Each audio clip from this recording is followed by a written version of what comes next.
Ladies and gentlemen, could you please take your seats? We have a fairly long program today, and we'd like to get started. And dais guests, please come up. You have name cards at the front table.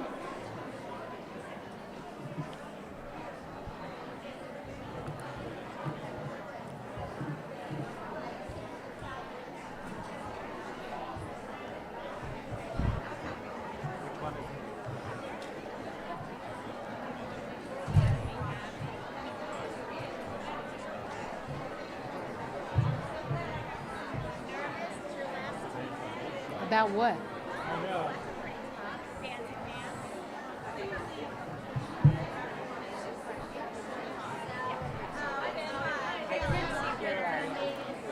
Here, you can sit there. Okay. Here?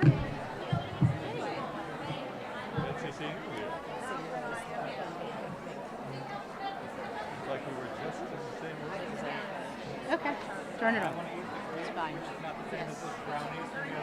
Okay, who are we missing on the day? Everybody's here. How do you like that? Thank you for doing the bar tour. Of course. It can be as short as you like. Yeah, I'm thinking, yeah. Shh. We're about to get started. Please take your seats. If you haven't done so, in the middle of your tables, there should be name tags with markers. Please take a name tag and identify yourself. I know it's late in the year, but even at this point, we have new members.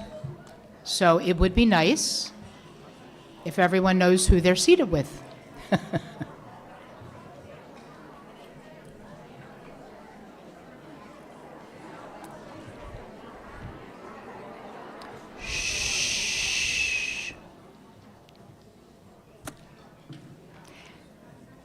The last meeting of our Sisterhood year is officially called to order. Good morning. I am Freddie Silverman, the outgoing co-president of Sisterhood. Gail Glick will soon begin the second year of her presidency.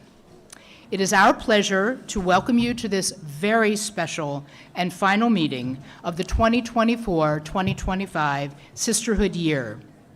Traditionally, at the last meeting, we install our incoming officers and board members and thank those whose terms of office have concluded. We also present gifts to the congregation and schools. Let me introduce our guests joining us on the dais. Rabbi Sorokin, Cantor King, Ben Kreshtul, Andy Shankman, Dr. Bohr, and over on this side, next to Gail, no one knows, Jill Suffel, and Amanda Beitman, and our executive director, Ben Wachstein. We welcome them all today.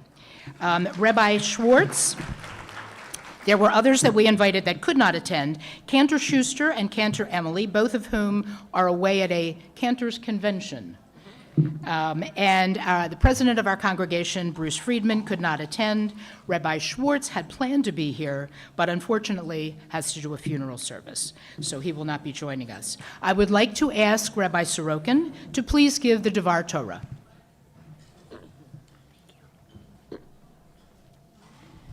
Good afternoon.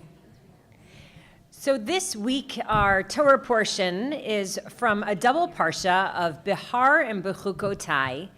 And those two parshiot, those two portions really focus on two things primarily, which is Shabbat, which is our, of course, day of rest, which comes every 7 days. And then also a Shemitah, which is a period of time that we allow our land to rest. And again, that actually is every 7 years. And so I want to just take a moment at the beginning of this really beautiful luncheon to say that in many ways, when we talk about Shabbat, we talk about it as a day of rest. But really, what Shabbat is, it's a day to rejuvenate our souls, to renew our spirits. And one of the things that I love about this idea is that oftentimes when people think about Shabbat, they have a tendency to think of the prohibitions, the things that we are not supposed to do or not allowed to do. But really what Shabbat is it's an opportunity from God, a privilege from God, an instruction from God to create space in our lives to do the things that actually matter most. So it's not about what we can't do, it's about creating space for what we can, should, and need to do. So many years ago in the 1960s in Sweden, a study was done that focused on what they called leisure and luxury activities. And one of the requests of those who were administering the survey or the study was that people took anything that felt like leisure out of their lives. So I want you just to think for a minute about what it is that feels leisurely in your own life. Some people are saying right? I can't even think of what I do that's leisurely, and others are saying I have a whole bunch of leisure. So one of the things that is leisurely, or sort of in that category of leisure, is anything that is not pertaining to your job, right? To your family life and responsibilities, anything that's not a must do. And so people started taking those things out of their lives. Walks with friends, lunches like this, right? Dance classes that you like, going to the theater, watching a TV program that you love. And they took all of those things out of their life, and guess what happened? Within days, they actually needed to stop the study because the impact of taking leisure out of one's life actually presented itself as a serious depression. Why do I talk about this today at Sisterhood Luncheon?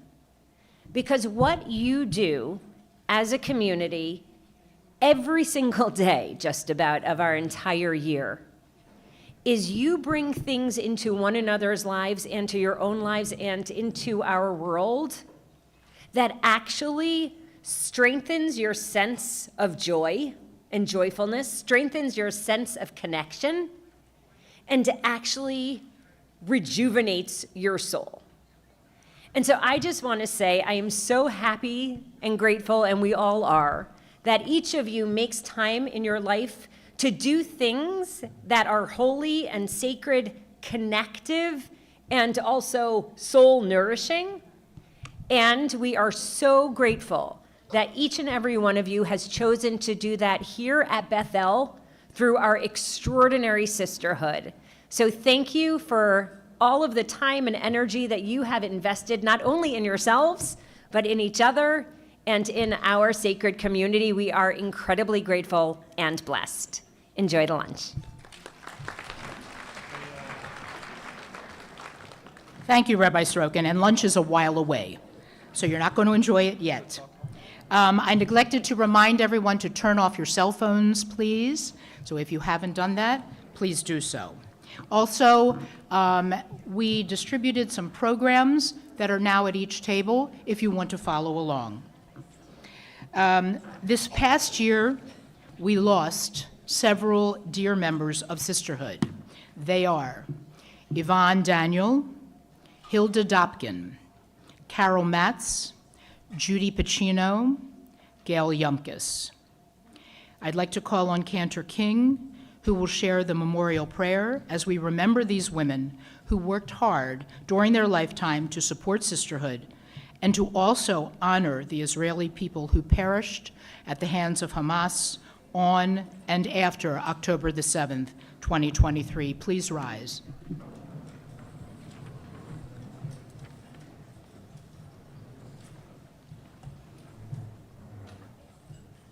El male rakamim shochen bamromim hamtsem menucha nechona tachat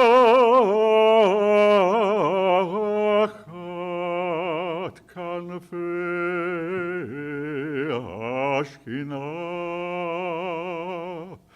במעלות קדושים וטהורים כזוהר הרקיע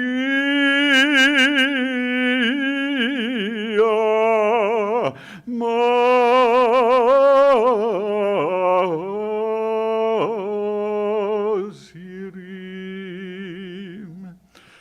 את נשמתם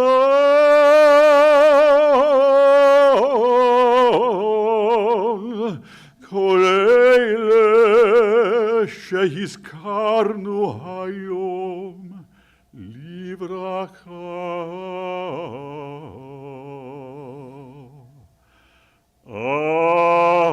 אנא בעל הרחמים יסתירן בסתר כנפיו לעולמים ויצרול בצרול החיים את נשמתן. אדוני הוא נחלתן וינוחה על משכבותיהן בשלום.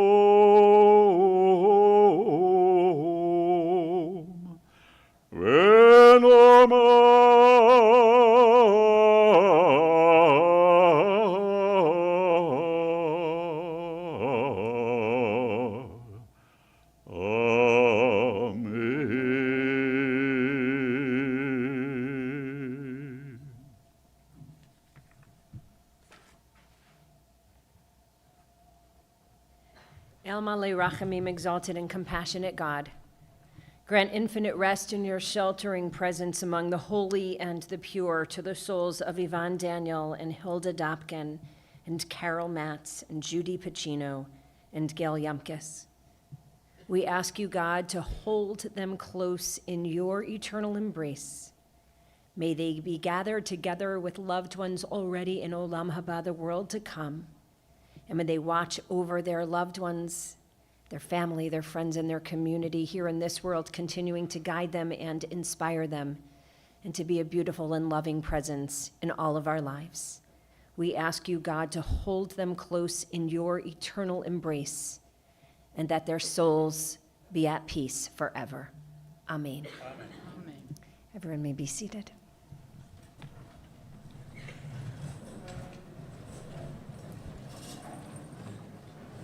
Thank you, Cantor King and Rabbi Sorokin. We want to express our gratitude to all those connected with our Bethel congregation for your ongoing support of Sisterhood, always.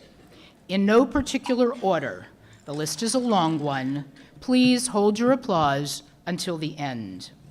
To the clergy, you are the best.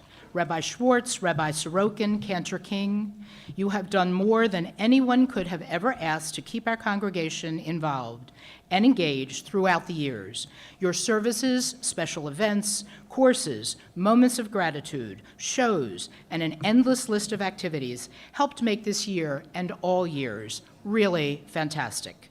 We are grateful for your expertise. We, of course, also thank Cantor Schuster for her assistance, especially at our donor. Dr. Boer, our director of the Center for Lifelong Learning and Adult Education. Thank you so much for your never-ending support of Sisterhood. You are our cheerleader and have amazing contacts who help make our programs uplifting and melodic, along with magnificent First Wednesdays. Randy Arntz and Josh Powell, to both of you for your accounting assistance, and to Josh additionally for your technology expertise as well as your availability at our critical meeting moments. You make our lives so much easier. Jill Suffel, what can we say? You are always calm and comforting, considerate and accommodating. You have great ideas and are always available to make sure we have affordable and comfortable meetings and events. Thank you is hardly enough to say. Hopefully, you know how much we value your services and your ever-present smile. Ben Kreshtel, our ritual director, who always helps us with Sisterhood Shabbat and any ritual questions we may have.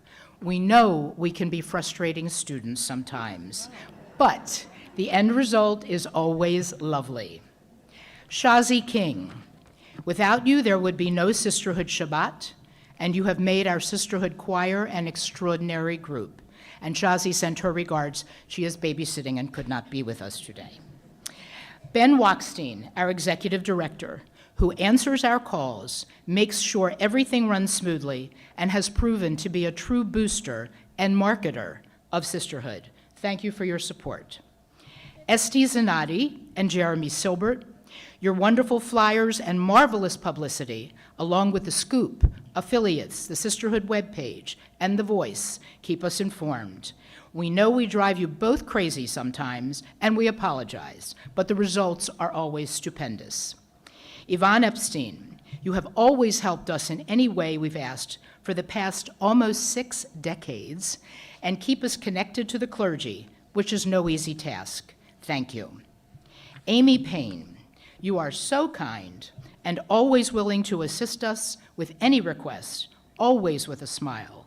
We interrupt you endlessly, and you never complain. To many, in fact, you are the face of Sisterhood as they walk into the office. We hope you keep smiling. Thank you. Ellen Marks, your positive attitude, no matter how busy you are, is always present. Your generosity in publicizing our events as part of your Center for Lifelong Learning emails and catalog is so appreciated. Thank you. Michael Ray and the facilities crew, thank you for making sure our rooms are comfortable and always set up and ready for our meetings and events. You amaze us. No easy task. Finally, and perhaps most importantly, because without them we'd all be a lot hungrier and grumpier, to Lindsay, Teresa, and the entire kitchen staff for preparing and serving meals by the hundreds, always helping to make our programs and events successful and putting up with all of our dietary quirks. Bless all of you for being our supporters, our allies, our consultants, and our friends, with our continual thanks.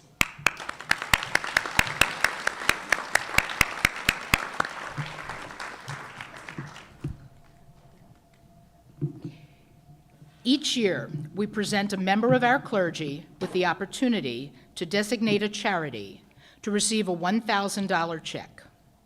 This year, Rabbi Sorokin will designate which cause will receive that donation. She has requested that this gift be given to the American Jewish Committee for the work that they are doing to counter anti-Semitism and anti-Zionism.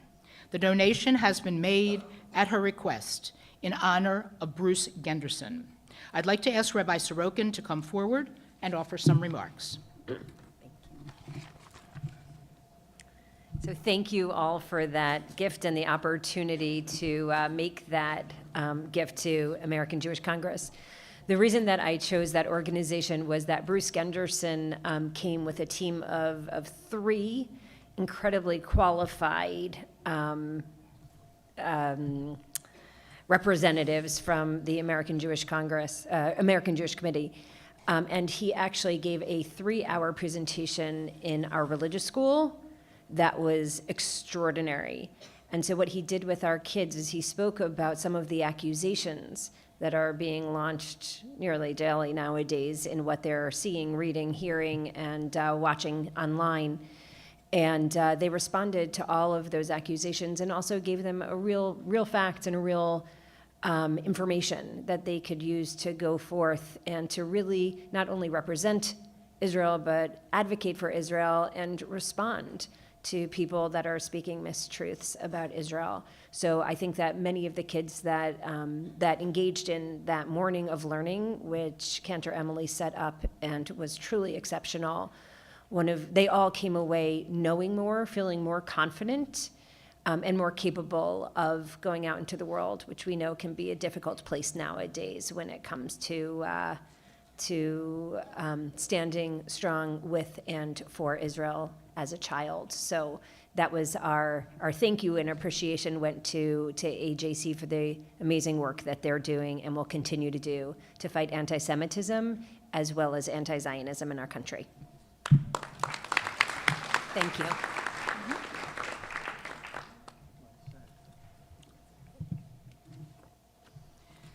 As my term of co-president ends, I'd like to share some thoughts with you. These past 2 years have been filled with fun, meetings, emails, Zooms, and a fair share of mishigas. Just constant activity. Leading a volunteer organization can be a challenge, but in the case of Sisterhood, with the possible exception of trying to fill our officers' slate, we always have people willing to step up and get things done. It has been an absolute pleasure to work with Gail and all of our officers this past year. I have no doubt that Gail and the officers will continue to do a wonderful job in the coming year. Our committees are our lifeblood, and we are lucky enough to have experienced committee chairs and members who really enjoy what they do and willingly volunteer for time-consuming responsibilities. Okay, sometimes there's a little begging, little arm twisting, but all of our committees have done a marvelous job, confirmed by the outstanding fundraising results that you will hear. You can see by the turnout today that Bethel Sisterhood is the best game in town. We have the absolute top programs, trips that sell out in no time, a Judaica shop that both welcomes and wows its customers, game days that women flock to, a unique boutique that is beyond compare, and other programs and events like our Shredding Day, Meet the Author, Biblio Sessions, the Non-Donor Tea, Sisterhood Shabbat. The list of our varied offerings is endless. But even better than those successes is the passion and compassion that our members bring. We don't say no when there is a need. We are the strongest supporter of the Social Action Committee's collections throughout the year and an important financial contributor to Bethel Congregation. It has been an honor and a privilege to have been co-president for the last 2 years, watching our sisterhood continue to grow and thrive. Thanks to all of you for the opportunity to do so.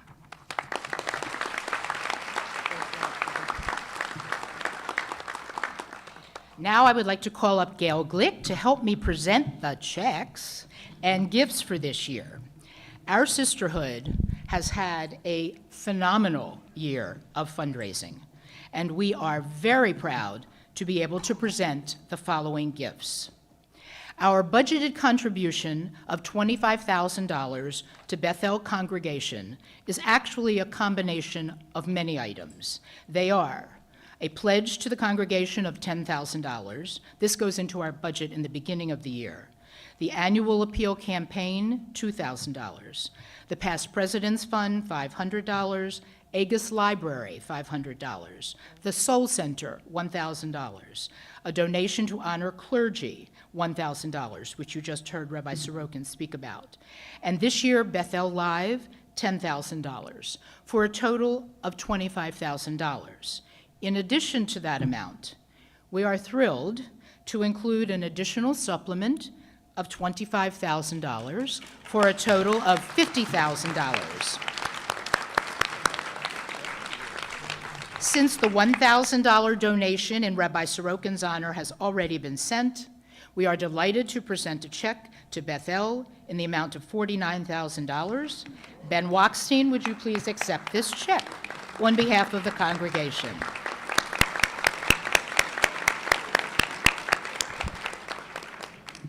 We are also very pleased to present a check to Bethel Schools.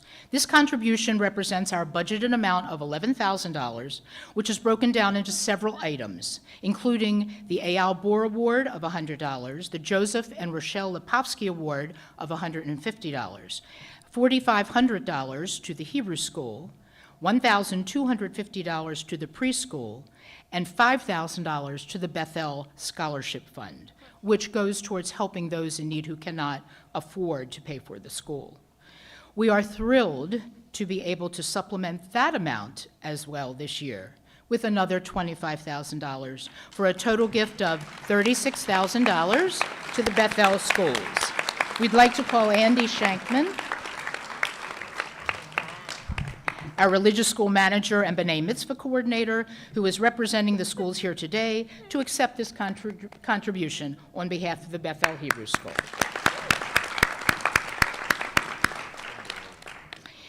This year, we have added an additional gift.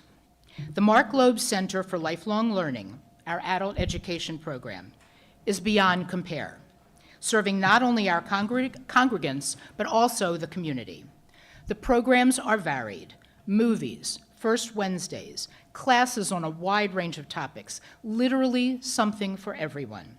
So many of our Sisterhood members are supporters of adult education and avid lifelong learners. Two of our members, Roz Kerman and Sherry Stewart, have been volunteer co-chairs of adult education for the last 2 years. This year, as in the past, we included a budgeted contribution of $12,000 and an honorarium in Dr. Boer's name of $270. Earlier this year, we gave the Center for Lifelong Learning a check for $2,000 for a specific program. Our board has decided this year to supplement that with an additional gift of $25,000 for a total contribution of $37,270. It gives us great pleasure to ask Dr. Boer to join us so we can present him with this check for the Center for Lifelong Learning. I know. Thank you. Be our guest. Okay, thank you. Okay. So many of you, ladies and gentlemen, stopped by my office a couple weeks ago to tell me you're going to be very happy, and you kept telling me that. So I'm very happy, and I just wanted to say that on behalf of the Rabbi Mark G. Loeb Center for Lifelong Learning, I'm deeply honored and truly overjoyed to accept this generous gift from the Bethel Sisterhood. Standing before you today, I'm filled with gratitude, reflection, and excitement for the journey ahead. 15 years ago, I had a dream, a vision of a place where learning, culture, and community could come together in meaningful and inspiring ways. With that dream in my heart and Ellen Marks by my side as my Stadfest administrator, we began to build what would become the Mark G. Loeb Center for Lifelong Learning. At the very beginning, I approached Sisterhood with a simple request. Can I have $1,000 to bring someone for a program? And what did we do with that $1,000? We brought Marin Alsop, the former musical director of the BSO. You gave us the funds, but more importantly, you gave us your belief. You believed in the vision, in the potential, and in the power of what we could create together. And that belief has blossomed into something extraordinary. Today, adult education at Bethel is vibrant, thriving hub of learning and connection. And that is thanks, in no small part, to you. Your unwavering support, your friendship, and your faith in our mission have meant the world to me, both professionally and personally. From the bottom of my heart, thank you. Your generosity inspires us to dream even bigger. As we look ahead to the year 25-26, we are already curating a diverse and exciting lineup. Beloved program like My Story, First Wednesday at Bethel, and Monday at the Movies, alongside new collaboration and fresh ideas that push the boundaries of what we can offer. When creativity and community come together, the sky is truly the limit. Over the years, I come to admire not just what Sisterhood does, but how you do it. You have remarkable gift for nurturing leadership, building community, and making things happen. Many of your past leaders have become cherished members and co-chairs of our adult education committee, as Freddie mentioned earlier. I often think of the Sisterhood as a beehive, buzzing with energy, purpose, and unity. Each of you brings something unique, and together you create something sweet, sustaining, and strong. Your efforts ripple through our congregation, enriching lives and strengthening our shared home at Bethel. We're a department of just 2 people, but with your support, we feel like a team of many. We plan, we reach out, we find speakers and performers, we fundraise, and we produce. And we do it all with joy because we know we're not alone. We have you. To Freddie and Gail, your dedication and leadership are shining examples of what makes the Sisterhood so special. Thank you for your tireless work and your generous hearts. Together, we're building something beautiful, a center for cultural, spiritual, and educational growth, a place where people come not just to learn, but to connect, to be inspired, and to feel at home. Thank you, Sisterhood, for being our partners, our champions, and our friends. We cannot wait to see what we'll create together next. Thank you.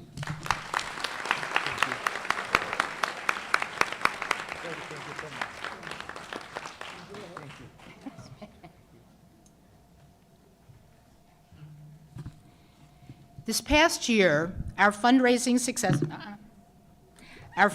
success far surpassed our goals. Altogether, Sisterhood is giving an amazing total of $123,270 to Bethel for the coming year. Give ourselves a round of applause.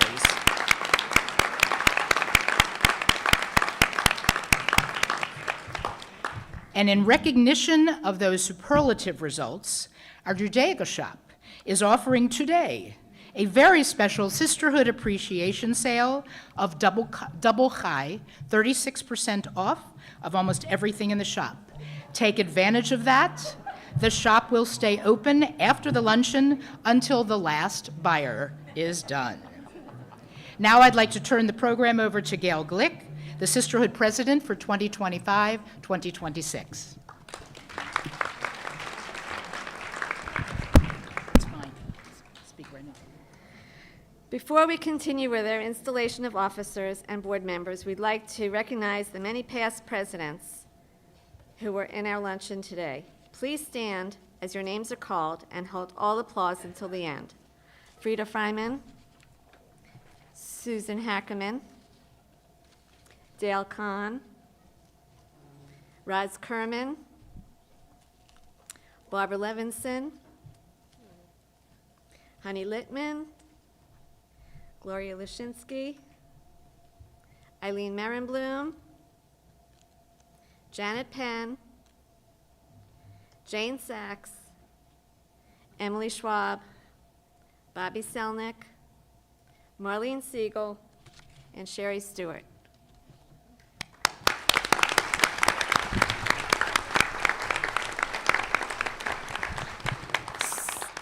Susan Hackerman would like all of the past presidents before lunch to go over to the window for a photo. Before lunch. Thank you for your past and continuing service to Sisterhood. We will now continue with our installation. The following are current officers whose term has concluded. Please stand as I call your names. Freddie Silverman, Marcia Boonshaft. We are indebted to you for your leadership and contributions that you have made to Bethel Sisterhood. You have brought dedication and passion to your offices. It is our hope that you will continue to be an integral part of Sisterhood. With much appreciation, we say Toda Rabbah. Thank you, and you are formally discharged.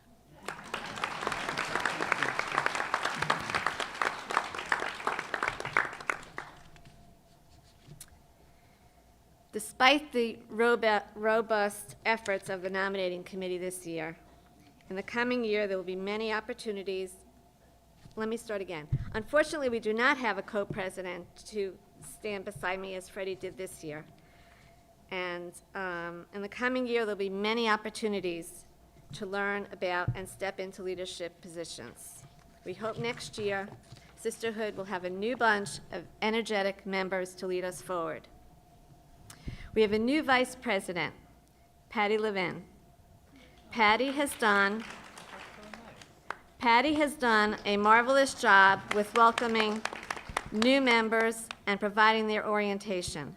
Patty, please stand as I install and welcome you. As Vice President, you shall lead and assist committee chairmen and committee members to the work they do. You shall assist and support me in all of our activities and events and help to keep us informed. Patty, it is a pleasure to install you.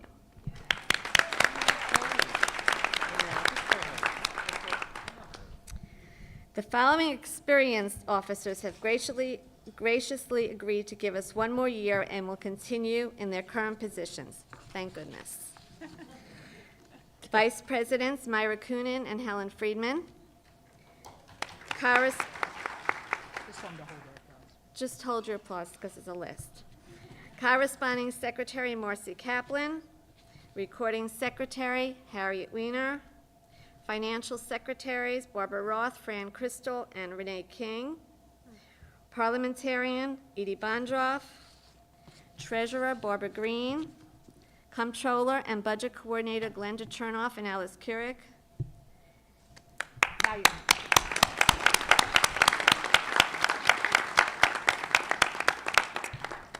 The following are board members whose terms have concluded: Edie Bondroff, Denise Franz, Sharon Gross, Freda Lewis, Betsy Narrow, Shelley Sandler, Debbie Shore, and Sharon Zinman. We thank you for your time and endless support. You are officially discharged from your duties. Many of you will still remain on the Sisterhood Board as members at large as you take on committee chairmanships. We thank you for your continued commitment.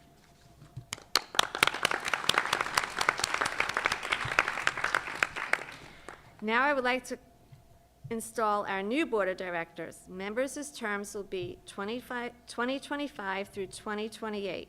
Please stand as I call your names. Leslie Bornstein, Leslie Denrich, Minda Goldberg, Marcia Greenberg, Jane Crozen, Marcia Golub, Nina Rosenzweig, Debbie Shore, and Eva Savan.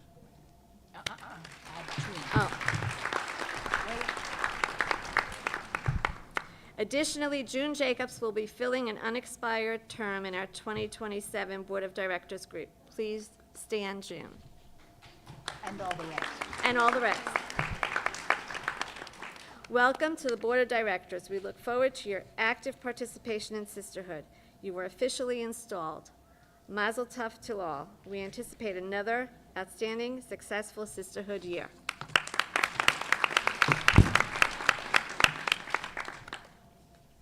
Now I'd like to give my remarks. I cannot believe that this year has gone by so fast and that Sisterhood has grown so much. Last year at installation, I was overwhelmed by the responsibility of becoming co-president. As I think back to last year, that day was a blur. I talked about myself, my family, my beginnings in Baltimore, and how I had developed in all of my personal endeavors, both professional and volunteer experiences. I'm happy to report that it was an amazing year, personally and for Sisterhood. Now I would like to tell you how this past year has impacted me. As co-president, I have had many memorable and educational experiences. Working with Freddie, I have learned the organizational details needed to run our organization smoothly and have become knowledgeable in the varied and extensive projects and commitments Sisterhood has each year. Membership continues to grow, and our accomplishments have been exceedingly successful. By attending committee meetings, I observed how competent, committed, and focused each committee works under its chairs. You can feel the camaraderie whenever you are with a group of Sisterhood members. And you know you can always depend on assistance whenever needed. Most of all, I had amazing support from the past presidents. As I look out in the audience today, I cannot believe how many of these ladies are still involved in the workings of this organization. This is truly a sisterhood of strong women. And that brings us to today. I'm truly prepared and excited to serve as president for the coming year. Together, we will continue working as a strong, caring, and vibrant organization. I thank you for giving me the honor and privilege to serve as your next president.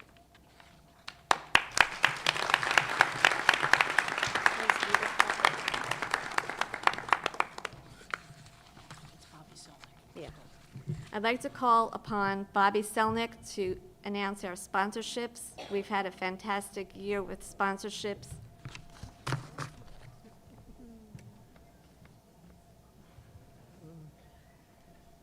Good afternoon, everyone. Normally, at the last meeting, we do not announce sponsorships, but in the past 2 weeks or so, there are so many contributions that we didn't want to wait till after the summer to acknowledge them. So bear with us. Here's the list.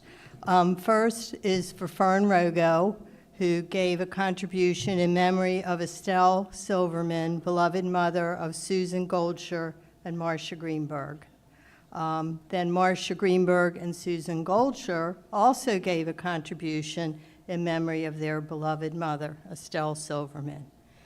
Gail Lipsitz gave a contribution in memory of Yvonne Daniel. Julie Bernstein gave a very generous contribution in memory, loving memory of Yvonne Daniel. Susan Goldshire, we're sort of back to these names again, in honor of Freddie Silverman's successful 2 years of being, where's Freddie? There she is, being president of Sisterhood. Randy Jacobs, in honor of Freddie Silverman's 2 years as co-president. Renee King has several to thank Freddie for her phenomenal leadership. She has been so helpful, had the patience of a saint, it says. She taught us with the wish to improve our record keeping, thereby creating more meaningful and lasting reports. Yashar Kewa, that's from Renee. Renee also thanks Robin Kleiman. I don't know where Robin is. Way back. Okay. Hi, Robin. There she is. Thank you, Robin, for your well-deserved honor at the Federation Convention. Robin always has a smile as she works to continually enhance sisterhood life. Renee King, Yashar Kewa to Sherry Stewart and Roz Kerman for enriching the adult education programming in which they were chairs, worked diligently and successfully. Renee King, again, in honor of Susan and Hal Hackermans, Susan and Hal Hackerman have contributed in time, ideas, and support. You are both friendly to all and make Sisterhood in Bethel a better community. Thank you. Relay that to Hal, give him the message. Glenda Chernoff, congratulations to Robin Kleiman for receiving the Federation Award, A Woman Who Plans for the Future. Glenda Chernoff, congratulations to Freddie Silverman for completing her term as Sisterhood President. Also, congratulations to Gail Glick for becoming our new Sisterhood President. Then there's Gail Glick. Mazel tov to Robin Kleiman in celebration of Federation Award, A Woman Who Plans for the Future. Gail Glick, in honor of Susan and Hal Hackerman, on your special honor, celebrating all your accomplishments and generosity you have given to Bethel. Gail Glick. Mazel tov to Freddie and Steve Silverman on the bar mitzvah of their grandson, Sam. Gail Glick. Speedy recovery to our Sisterhood member, Lois Plotkin, sister of Harriet Weiner, on her recent fall and surgery. So we wish her fast recovery. Gail Glick. Speedy recovery to Jay Weiner, son of Harriet Weiner and son-in-law of Emily Schwab. Gail Glick. Speedy recovery to Jamie Kerman, Roz Kerman's daughter-in-law, wherever Roz is. Freddie Silverman, in honor of her grandson Sam's bar mitzvah. Okay, we still have some more. We're getting there. In honor of Susan and Hal Hackerman, this is from Frida Fryman. In honor of Susan and Hal Hackerman, who were honorees of Live. Bobby Selnick, I think I know her, in honor of Susan and Hal Hackerman for all of their years of service and dedication to Bethel. Sonia Opsler, Mazel Tov to Randy Jacobs and her amazing group of volunteers, committee members, and vendors for another successful Unique Boutique. Alice Kurek, congratulations to Ben and Rachel on their new home in Los Gatos. Barbara Levinson, congratulations to Judge Jeffrey Levinson, the recipient of the Stephen Booker Award for lifelong commitment to justice and public service. Barbara Levinson, congratulations to Bobby Selnick on the graduation of her niece, great-niece, Callie Crozen from Emerson College. Jane Crozen, in memory of Stanley Crozen and Sherry Hochberg. Jane Crozen, the birth of Remy and Avi Hamburger. Jane Crozen, the graduation of Callie Crozen from Emerson College. Betsy Narrow, in honor of her second grandson, Pele Eli's first birthday. Mazel tov. Marcia Marcus, I told you, we have a lot. Marcia Marcus for Marlene Siegel for all of her hard work. Where is Marlene? For all of her hard work and such an inspiration for Sisterhood. That was from Marcia Marcus. Sherry Stewart, sponsorships. In honor of her granddaughter Brooklyn Stewart's bat mitzvah, Sherry Stewart, in honor of Gail Glick's installation as Bethel's Sisterhood president, in honor of Freddie Silverman's successful years on as Bethel's Sisterhood president, and the last from Sherry is for the return to good health for Jamie Kerman, Roz Kerman's daughter-in-law. So on behalf of myself and Gloria Luchinsky, we thank you so much for what a great year we've had with sponsorships, and we'll be back next meeting, and we thank you all. Thank you.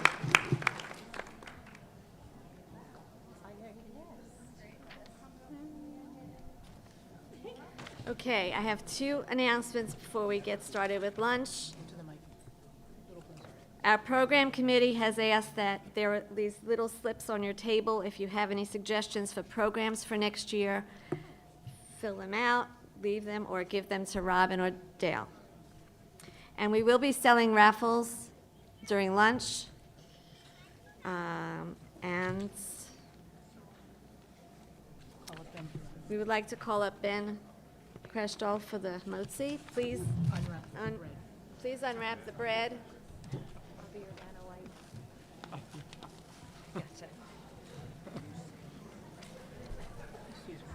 You can unwrap the rolls, but don't unwrap the strawberry shortcake yet. That doesn't count for hamotzi. That's right, it does not. ברשותכם, הפותח את ידיך ומצביע לכל חי רצון, ברוך אתה אדוני אלוהינו מלך העולם, המוציא לחם מן הארץ. Okay. Thank you all. We know it was a fairly long business meeting. Gail and I are going to be calling the tables for lunch. And the past presidents, if you would please come over to the window wall. Susan Hackerman would like to get your picture. Okay, we're going to start tables 1 and 2, the kitchen wall. 1 at A and table 2 at B. And tables 25 and 26. Are you listening? You're all the way in the back. Please go to the window wall for you and through the buffets. 1 and 2 over here at the kitchen wall, 25 and 26 at the window wall. Should I do? Or just randomly write them down? There's nobody even going to that one. Okay. Our dais guests, you can choose whatever buffet line you would like to go into at any time. Feel free. Yeah, we're not serving you. You have to get up and serve yourselves. They're taking the picture, so go ahead, you're a past president now. Oh. It's all right. I don't have to No. worry. No. It's all right. I'll do this. Because okay, 1, 2, 25, 26.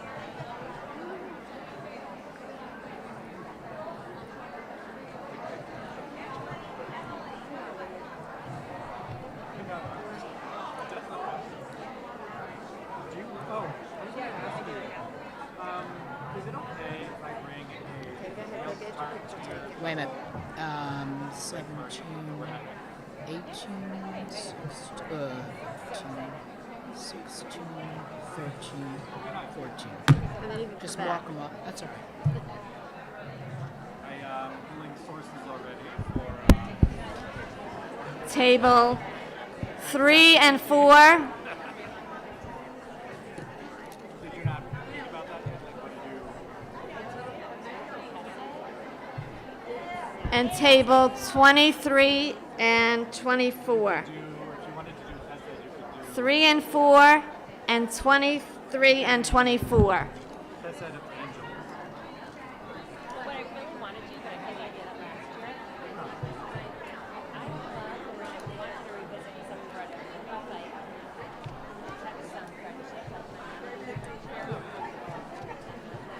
Like be a You can expand it. You can do racial yesh. There's that friendship.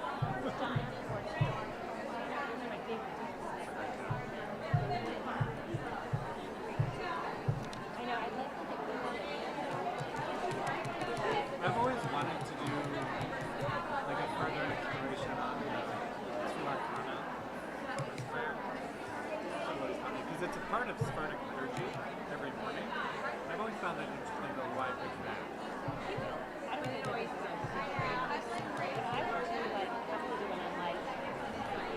Tables 5 and 6 on the wall side, and 21 and 22 on the window side. Yeah, no,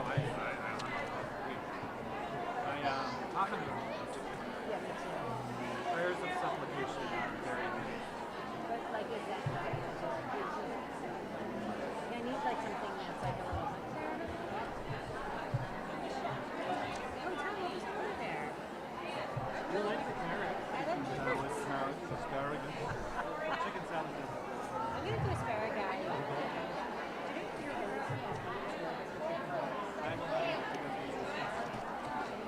Tables 7 and 8, and tables 19 and 20. Look, they're not going.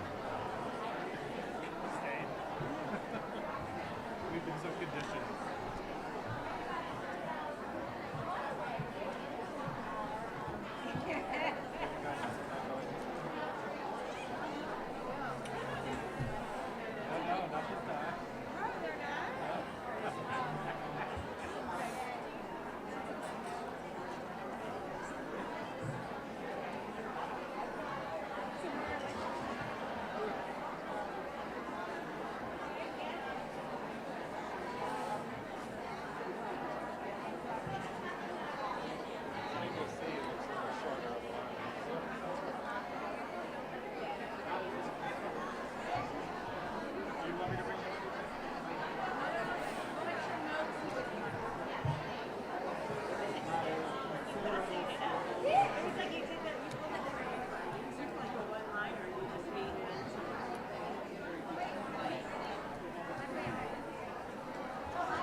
The waiting is the hardest part.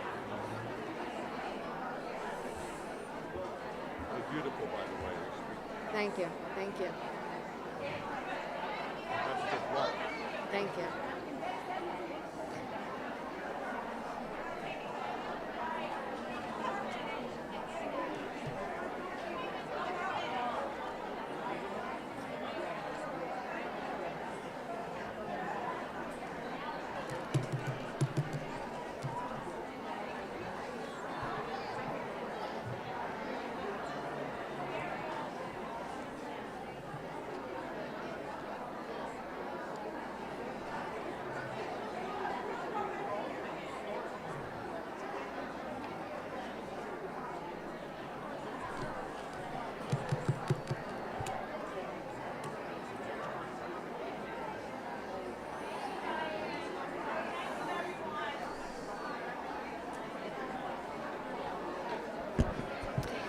Tables 9 and 10, and 17 and 18. Yes, we're going to tell them. Oh, I was just going to say.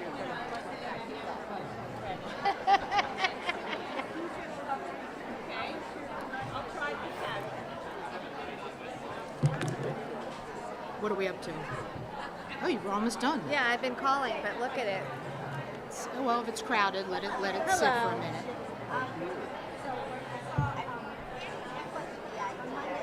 You can give it to me, because I already got one.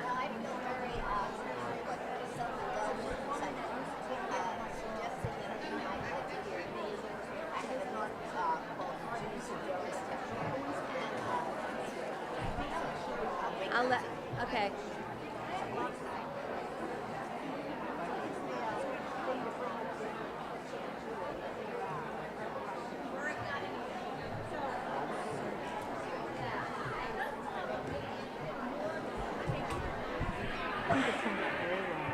Amanda.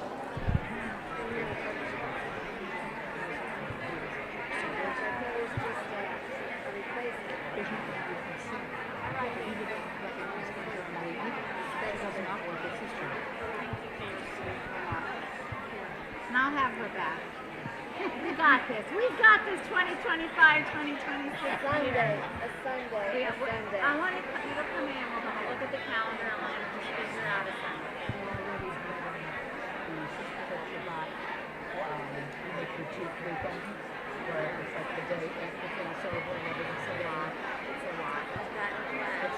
Tough calendar. Well, I don't think we can change Sisterhood July.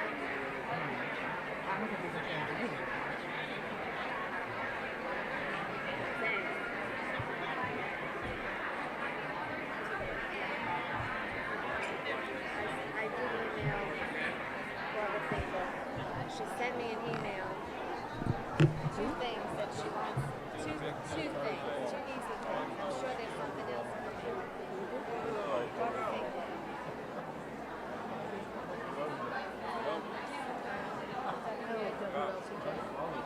Yeah, I was curious as to what she. Retreat was fabulous. Thursday installed as president.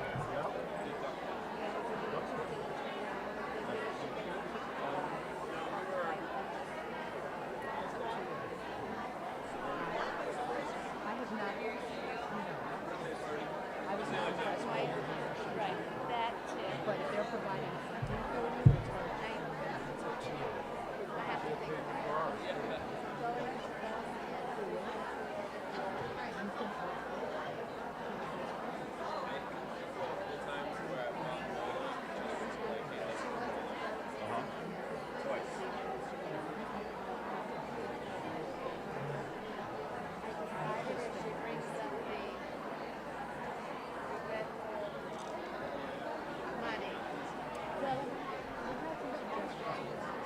Somebody Quite said, honestly said- somebody said, can we raise dues? Well, we can't raise dues in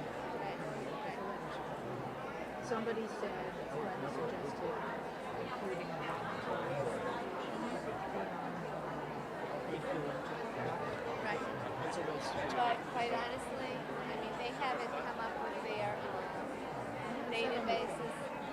They haven't said anything, and I'll be quite honest with her, we have many members that are not members of Bethel that belong to other sisterhoods. So if we pay for them and they pay for them, then they're double. I'm gonna say it like that. And also, courtesy members. We get a ton of courtesy members, and they're for free. There's still Marlene, Marlene, What do you want to she said her table hasn't been called. It was. Marlene, your table was called. Table 9 has been called.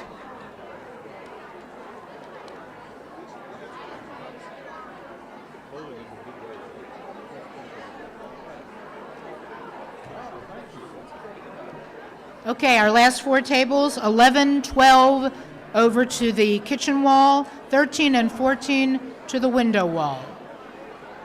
If you have not heard your table called, it's been called. Please join a buffet line. Thank you.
tables have been called. If you did not hear your table called, please join a buffet line. You're welcome to do so.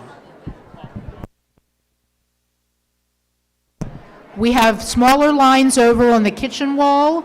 If you would like to go to those buffet lines, feel free.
If you'd like to buy a raffle, they're selling the raffles at table 14, or hold your hand up and someone will come around. What else besides kickball did it suggest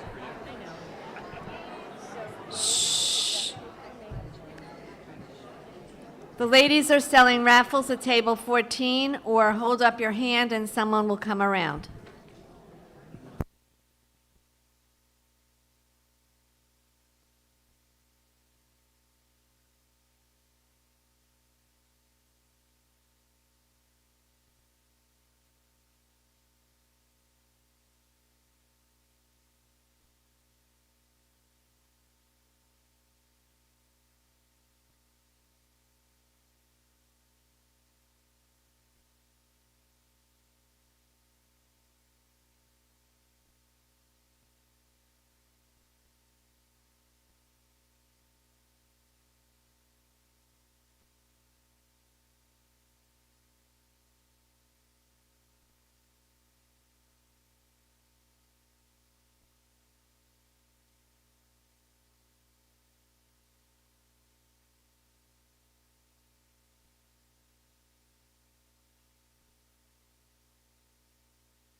Can you, oh, you can all hear me?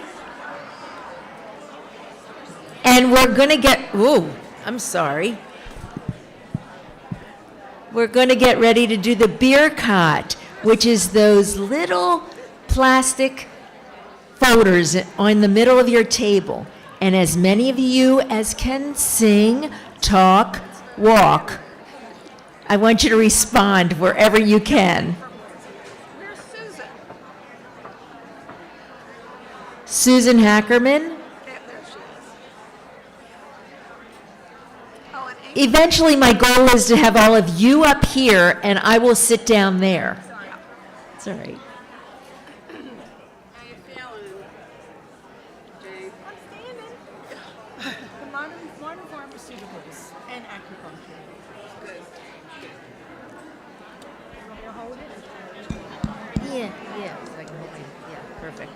But I'm gonna Go over my arm. what would you prefer? That's fine. Prefer I know most of it, but yeah. Shh. Ooh, that was good. All right, we're starting on the inside. Again, if you don't know Hebrew, there is transliteration. So I'll take anything, even tapping on your table to get to the courage. Ready, everyone? Haverai nevarech. Yehi Shem Adonai mevarach me'atavi ad olam. Yehi Shem Adonai mevarach mi'ata v'ad olam. Bereshut Haverai nevarech Eloheinu she'ochalnu mishalo.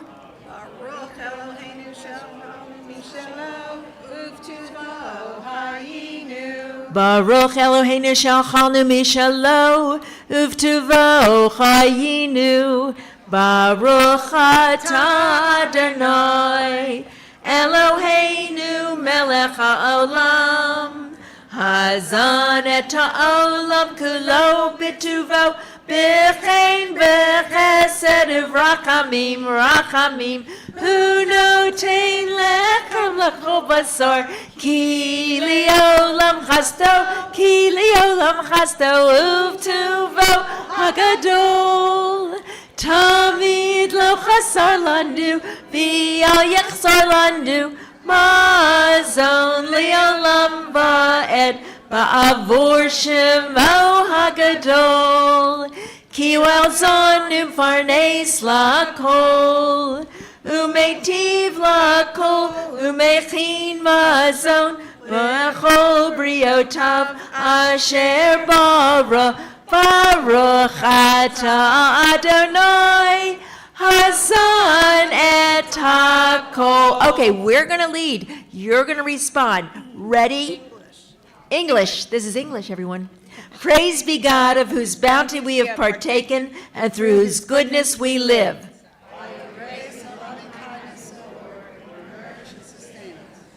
Praise are you, our God, who provides food for all. We are grateful for your gift of Torah, enriching the minds and souls of our people.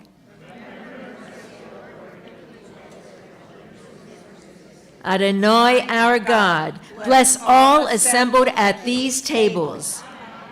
Bless all who are rebuilding Zion, so that your word may again go forth from Jerusalem. Bless all who help to bring forth justice and peace in the world. Kakatu v'achalta v'savata uvarakta et Adonai Elohecha ha'aretz hatova asher natan lach Baruch atah Adonai ha'aretz v'al hamazon Uvanei Yerushalayim, Ir HaKodesh, Bimheira v'yameinu, Bimheira v'yameinu, Uvanei Yerushalayim, Ir HaKodesh, Bimheira v'yameinu, Baruch atah Adonai, Bonei barachamav Yerushalayim, Amen.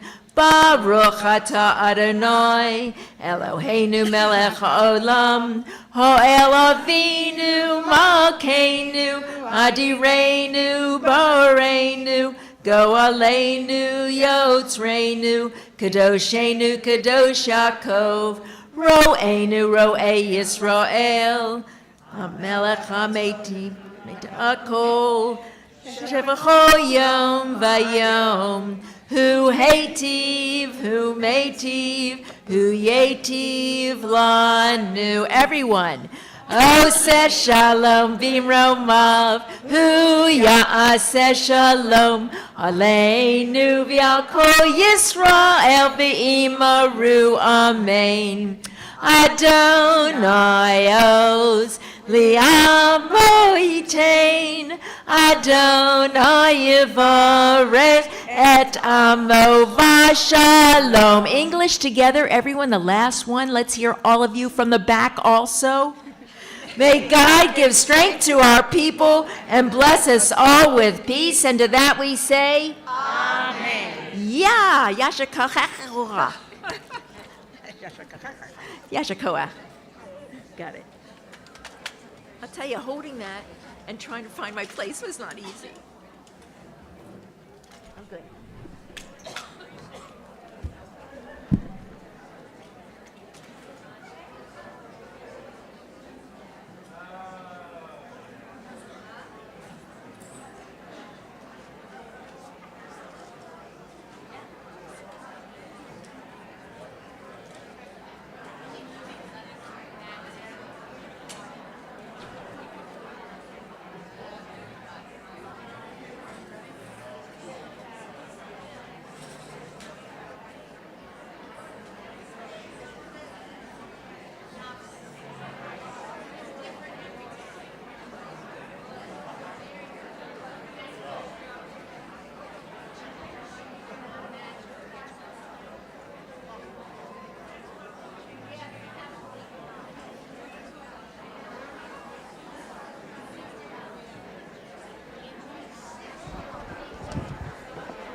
I know.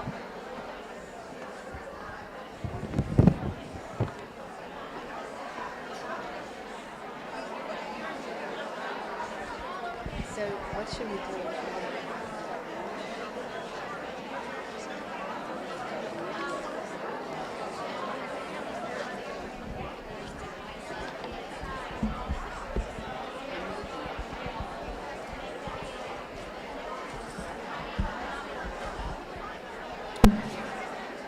I don't know how far it goes.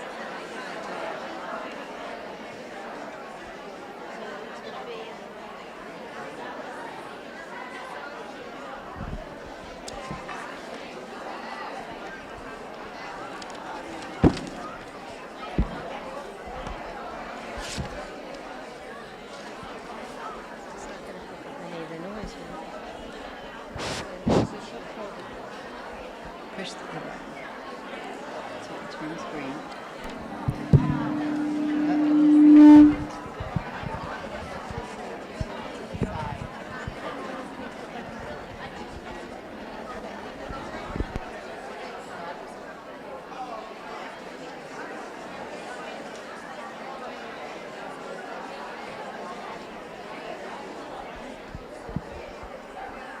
Can I have your attention?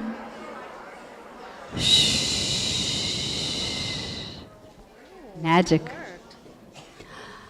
Good afternoon. I am Robin Kleiman, and this is my co-chair, Dale Kahn, co-chair of the Programming Committee.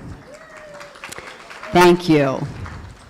For our final Sisterhood program of the 2024-2025 season, Dale and I have decided to join together up here.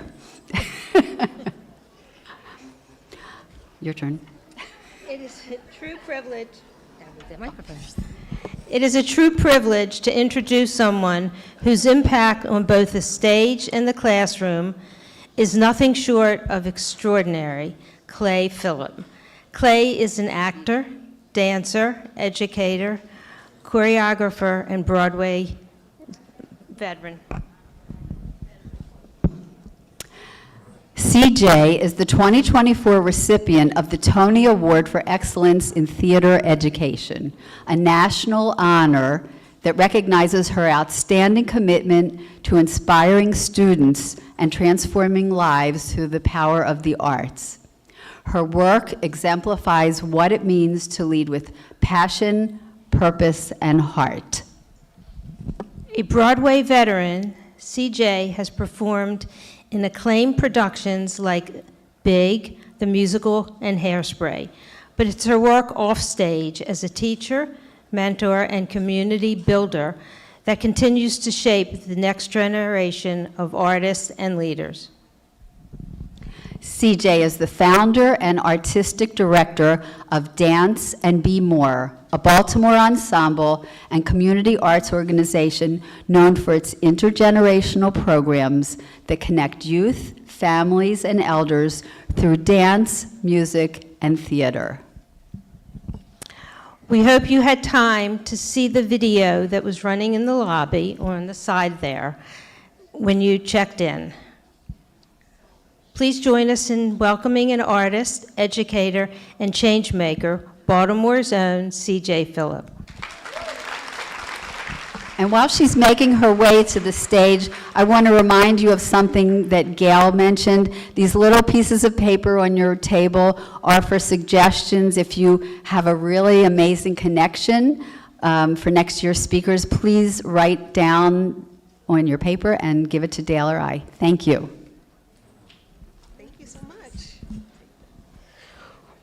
Thank you both so very much for that introduction. And thank you all so much for having me. As was mentioned, my name is CJ Phillip. I am so excited to be here with you at the Bethel Sisterhood. I actually spent some time on the website and sort of getting to know what your organization is about and how you come together. And I was listening to something, and three things stood out to me: this idea of belief, belonging, and behaviors as values. And so I was like, oh, I'm in the right place.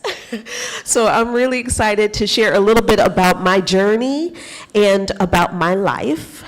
And I thought I'd start where we are, which is today, and sort of go back to my origin story. And I think we're going to leave some time at the end if you have any questions. So if you're thinking of something that you want to hold onto your mind, feel free. So currently, I am living my best life. I get to do so many things that bring me encouragement and genuine joy. I get to connect with people of different backgrounds, different ages and stages of life, from toddlers to elders in the community. And as was said, Dance and Be More's mission is about making meaningful human connections through music, movement, and theater making at every age and stage of one's life. And so we have programs, and literally this is like a Wednesday for me.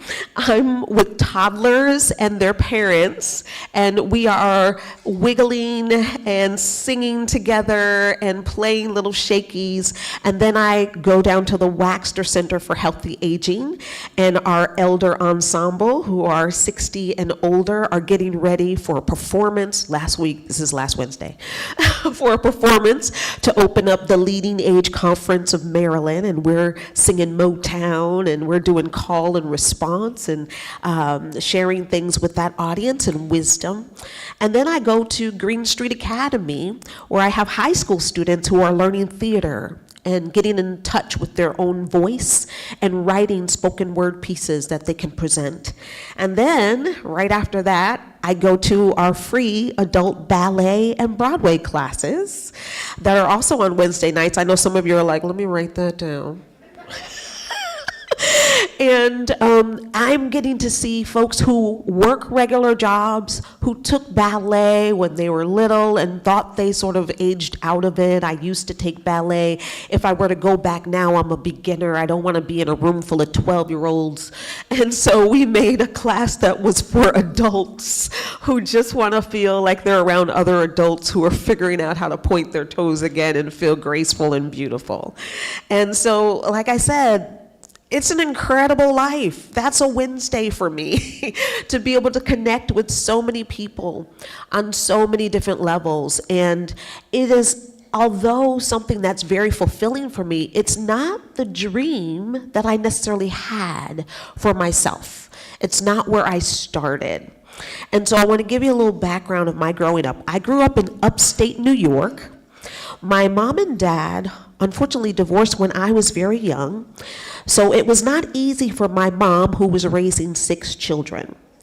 Now, as you can imagine, we were pretty poor. And I had to do without, but mom was creative, and she was a community connector. She was a social worker by day and a social worker on the block in our neighborhood at night. She would help everyone with paperwork, with things that they need to sign up for school. Our place was where you went to if you had a question about just how to navigate things. And my mom was a wonderful help in our community in that way. And we were technically in the city, but we were right on the edge. And so we had trees and streams of water and blackberry picking and fields that we would run and play in on a regular basis. And I felt like the whole world was mine. I am so grateful for my disposition as a child. I had a sense of gratitude, of abundance, and of belonging that didn't depend on other people. And I don't know where that came from. I really think it is a gift. And I felt personally very seen by God. I didn't feel invisible or dispensable. I felt different and hopeful that my life would have purpose. And this is little 6, 7, 8-year-old CJ. Now, switch gears to school life. My teachers, for them, the verdict was still out on how wonderful my life would be. I was not a stellar student. My mom saved my report cards, and in elementary school, they would say, "She's very busy." And all the noise, the tap dancing under the table, it's disturbing. She's got to stop with it. When I got to middle school, that's almost like a complete blur. It was middle school. But I do remember that at one point, my report card was so bad, I had to take a class over in summer school. And the punishment for that year was I wasn't going to just be running and playing with my friends in my little streams and picking berries like I used to, was that I had to volunteer. And the volunteer work was at a daycare center. And what's actually, to my surprise, I thrived in that daycare center. I learned that 4-year-olds are my favorite humans on the planet. They know what they want to play, and they know how they want to play, and they got ideas. Like their whole personality is actually really well formed, and I loved that summer. And then when I got to high school, I was still acting up. I was cutting class, I was late, always oversleeping. My sister, Valerie, was a straight A student. So as my mother would read these report cards and be like, "Oh, they talk so bad about my baby," my sister would be like, "Ma, this is not slander. This is literally how she is at school." This is a report card, Mom. And so I'm going about my way, and I honestly think I just was not engaged because I learned differently, and I was a little bored. I wanted a different kind of learning experience, and at the time, that wasn't happening for me. I am so grateful when I think about it. Let me give my other thought process here. That my mom was like, okay, if she's not engaged at school, but she's moving and she's busy and all of that, maybe the arts are the answer for her. And so she got me into dance class, and I went to Eleanor's School of Dance. And it was actually my sister who was supposed to take that dance class, but my sister was not having any of it. And my mom was like, "Well, I paid for it. Someone's going." And so it wound up being me, and the rest is history. And also the Empire State Institute of Performing Arts. This was a theater program, this was acting, but this was also writing and directing and things that I had never had any experience with. Now, as I mentioned, my mom was a single mom, and so we didn't have a lot of money. And she heard about the program, and it was getting all these accolades. And she was like, I see my child, and she's thriving in this dance class. And she's really creative in her imagination and running through the little fields around her house and coming up with stories. I think she should be in this program. And so she marched herself up to the program and sat down with the program director and was like, let's talk about your scholarships. And they were like, we don't have a scholarship. Well, after my mom got done with them, they had a scholarship. And so I was able to go to that program on the weekends, and again, I thrived, and got to grow and got to choreograph and got to write and figure out that I actually do love learning and I love writing, but there are ways of learning that engaged me more than others. And I remember one day I was starting to get my act together in high school, and I was walking down the hall, and a teacher, John Veely, saw me walking. And he was like, I'm pretty sure she's supposed to be in class, but I'm not going to ask her that question. I'm going to ask her, have you ever read a monologue? And I was like, I don't know. So he handed me a monologue, and we read it together. And he says, you're pretty good at this. And I was like, I am? And so then he started coaching me on that monologue. And I didn't know it was Shakespeare at the time. And he entered me into the Shakespeare monologue competition, and I won. And then he was like, that's great. And I was like, great, that was fun. I was going to go on my business. Oh, now we've got to go to the citywide competition. You just won the school competition. So we went to the citywide competition, and I won again. I was like, I just met the Shakespeare guy. I'm winning competitions. This is crazy. And then I went to the regional competition, and I placed at regionals for someone who really had just picked up Shakespeare several weeks before. And so I am really grateful that even though,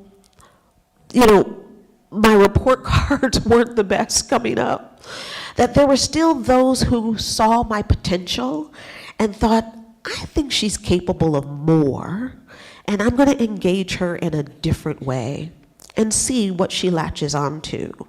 It's not the world's responsibility to believe in us and to root for us. But there are few people who do, and those people, that gift that they give you is life-changing. And for me, that was my acting coach, John Veely. That was my mom, who believed in me and just kept trying things until something stuck. And not giving up on me. That was also my stepdad. So remember, my mom had 6 children. Well, my stepdad and she got married. Guess how many children he had? 6? Yeah. So there were 12 of us, plus the 2 parents, that's 14. Yeah, that was wild. But he used to drive me back and forth to my dance class. And I remember he would just look at me, and we would drive quietly, and he'd play little jokes. He'd put his little hand on my face and he'd go, lift your soup coolers. Soup coolers is what he called my lips. When you cool the soup. But he would say, you're going to be on Broadway someday. This was my stepdad.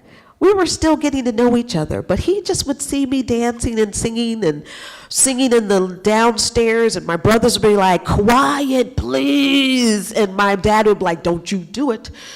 He was like, you be quiet. She's going to be on Broadway someday. And that's my stepdad. And he believed in me, and I believed him. And so for me, it was just a handful of people believing in me, believing in that little spark that they saw, and not just the report of whatever wasn't going great in my life. That really was life-changing for me.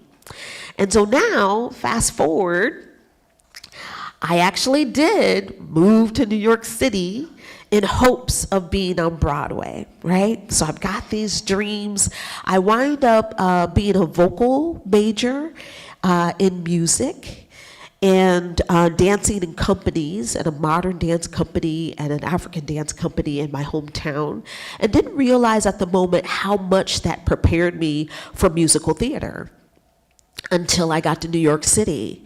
Also, one thing I wanted to note, John Veely, my theater teacher, so he had me doing these Shakespeare competitions. Then he invited me to do Shakespeare in the Park up in Albany in my hometown. And I was a sprite, so I just sort of had no lines, but I'd flutter around and move furniture and curtains and things, and scene changes. But I was understudy to Ariel in The Tempest, who was played by Charlene Wooder, who was originally in Ain't Misbehavin'. And I remember watching her, and I was a terrible understudy. I was not prepared. I thank God she never called out. It would have been a disaster. I was not ready. But I remember watching the joy that she brought into the process, her work ethic, the way she warmed her voice up, that she said hello to everyone, every ensemble member, my little role as a non-speaking sprite, the Parks and Rec people walking around. She would say good morning, hello, and just welcome everyone into this creative space that was outdoors in this beautiful park. And I thought, I like that. I like the bubble of encouragement and openness that she's created around her theater process. And I just sort of put that in my back pocket as something that I wanted to hold on to. And so, as I said, I wind up moving to New York City. And I remember going to auditions and being pretty confident as a singer because I was singing arias in school, and then going to dance auditions and being pretty confident as a dancer because I had danced in companies all the while I was through school. And so whenever I would go to auditions, they'd be like, oh, she's a good singer, I hope she can dance. And I'd be like, oh, wow, she can dance. Oh, she's a good dancer, I hope she can sing. Oh, wow, she can sing. And so I didn't know, but I started working. I think I auditioned for 3 months, but once I started working, I worked all the time. I went from show to show to show to show, and I was doing non-union shows. I didn't have a lot of money. I had some money saved, and so I would use auditions as my free class. Whereas a lot of my friends had enough to go to class, I was like, I got no money for that. I had my little savings. I'm just going to go to these auditions, even if I'm not right for the show. And so I got known for being really great at auditioning, but auditioning for shows that were clearly not for me. They'd be like, wow, you are fantastic.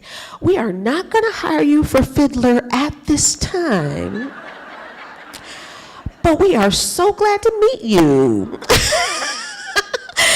And so I loved auditioning. I didn't get nervous at auditions. I just enjoyed feeling like there was 2 minutes of your undivided time where I'm going to tell you a story through movement, through song, through a monologue. And that was a great experience for me. And eventually, I did start booking bigger shows. And the biggest one of all, for me at the time, was Big the Musical, which is based on a movie with Tom Hanks where they're dancing on the pianos and stuff. And so I wind up getting that show, and that was my first Broadway show, working with Susan Stroman on Broadway, and just watching her. And one thing that I thought was really neat that she did, she saw on my resume I had something called exhibition dribbling. And that means I could dribble like a Harlem Globetrotter, like under and around and back, and then do a turn and a jazz split. And so she was like, that's interesting. And then sure enough, one rehearsal, she coming into rehearsal with a basketball. And she was like, CJ, what you got? And I start dribbling around the room. And inside of the skateboard ballet in Big, she created a whole basketball scene based on the skills that I had already had. And so I said, that's interesting. Someone who notices what value you add and finds a way to utilize that to add to the creative process. I'm going to put that in my pocket. That's something I like as well. And so I went on to do many shows. I did a few tours of Dreamgirls. I was Laurel in Dreamgirls. I understudied Dina in a national tour of Dreamgirls. I wind up halfway through my career stumbling onto teaching artist in New York, and started volunteering as a teaching artist in a school in Washington Heights. And then I did that for a year, and apparently I did it pretty well because they asked me to be the program director the next year. So the only way that I could be a program director at a school for the arts was to take time off as a performer, because I was traveling. I was going to Germany, I was going to all kinds of places all over the world to perform at this point, and working pretty regularly. I couldn't do both. But I believe so much in this program. It was an oasis for parents, for children, for families. We had over 200 young people doing visual arts, martial arts, painting, fashion, dance, music, poetry, every Saturday. And it was a pay what you can. You could literally come in with a nickel and put it on the table, and you were enrolled. And it was called Hope for Kids, and it was just that. And I loved that program. I thought it was brilliant, and I thought this is the program I would have loved.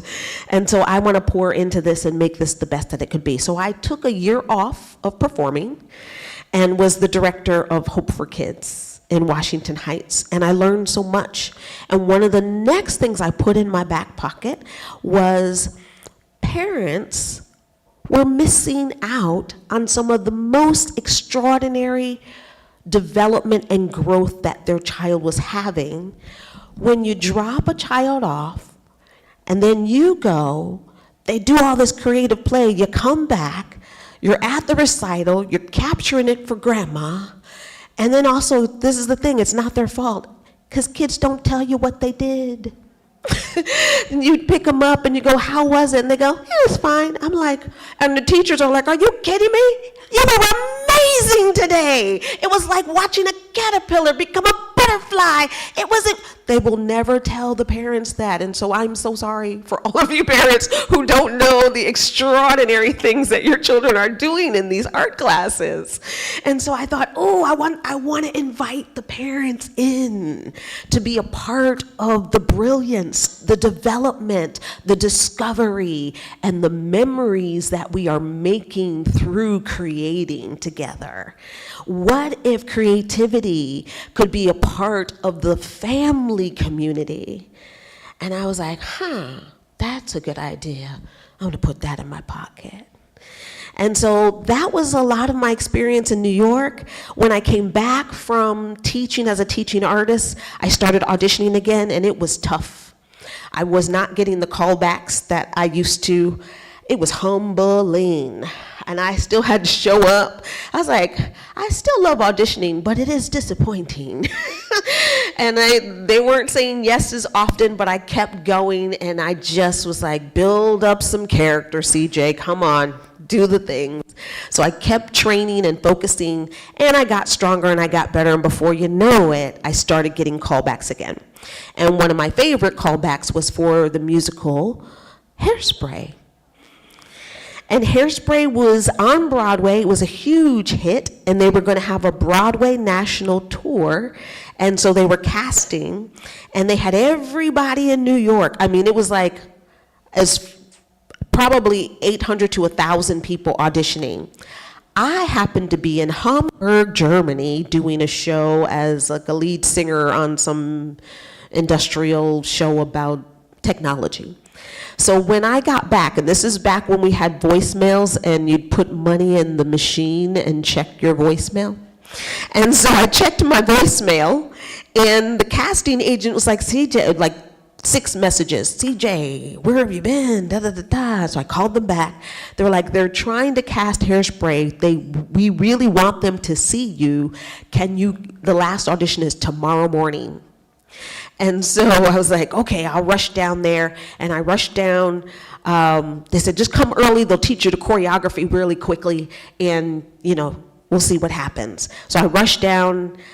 They start teaching me the choreography. When I tell you, it had gone from 800, 900 people to about 75 people who were literally the best dancers, singers, actors in New York City.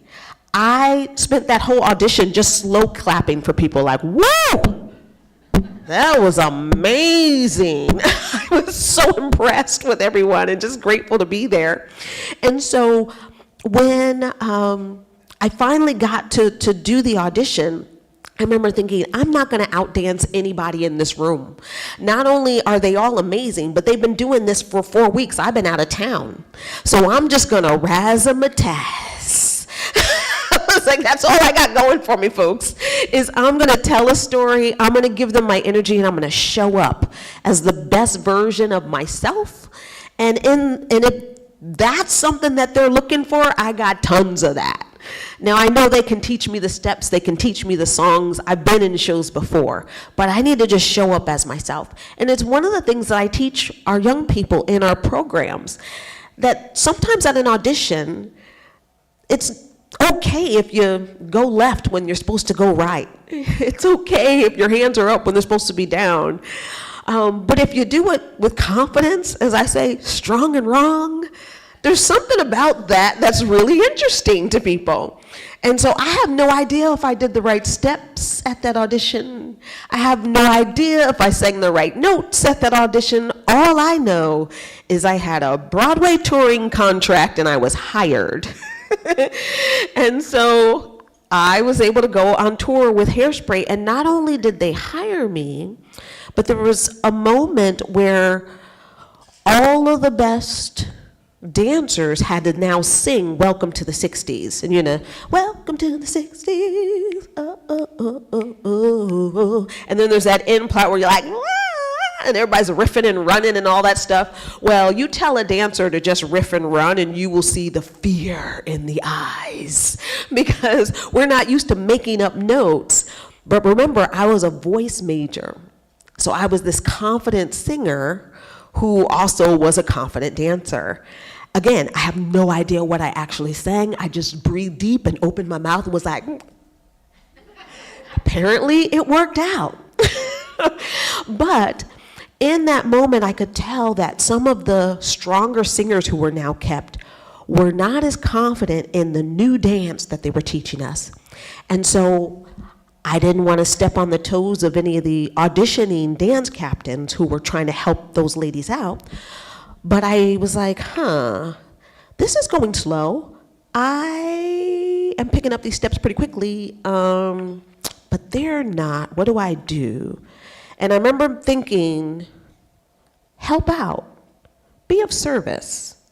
You could sit here and just like cross your arms and be like, they're not getting it, I am, sucks for you. Or you could be of service.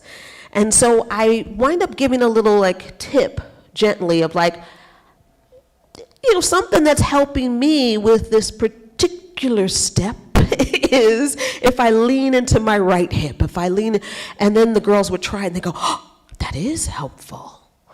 And then later I might mention some other little helpful note and they go, oh yeah. And so the assistant choreographer noticed that.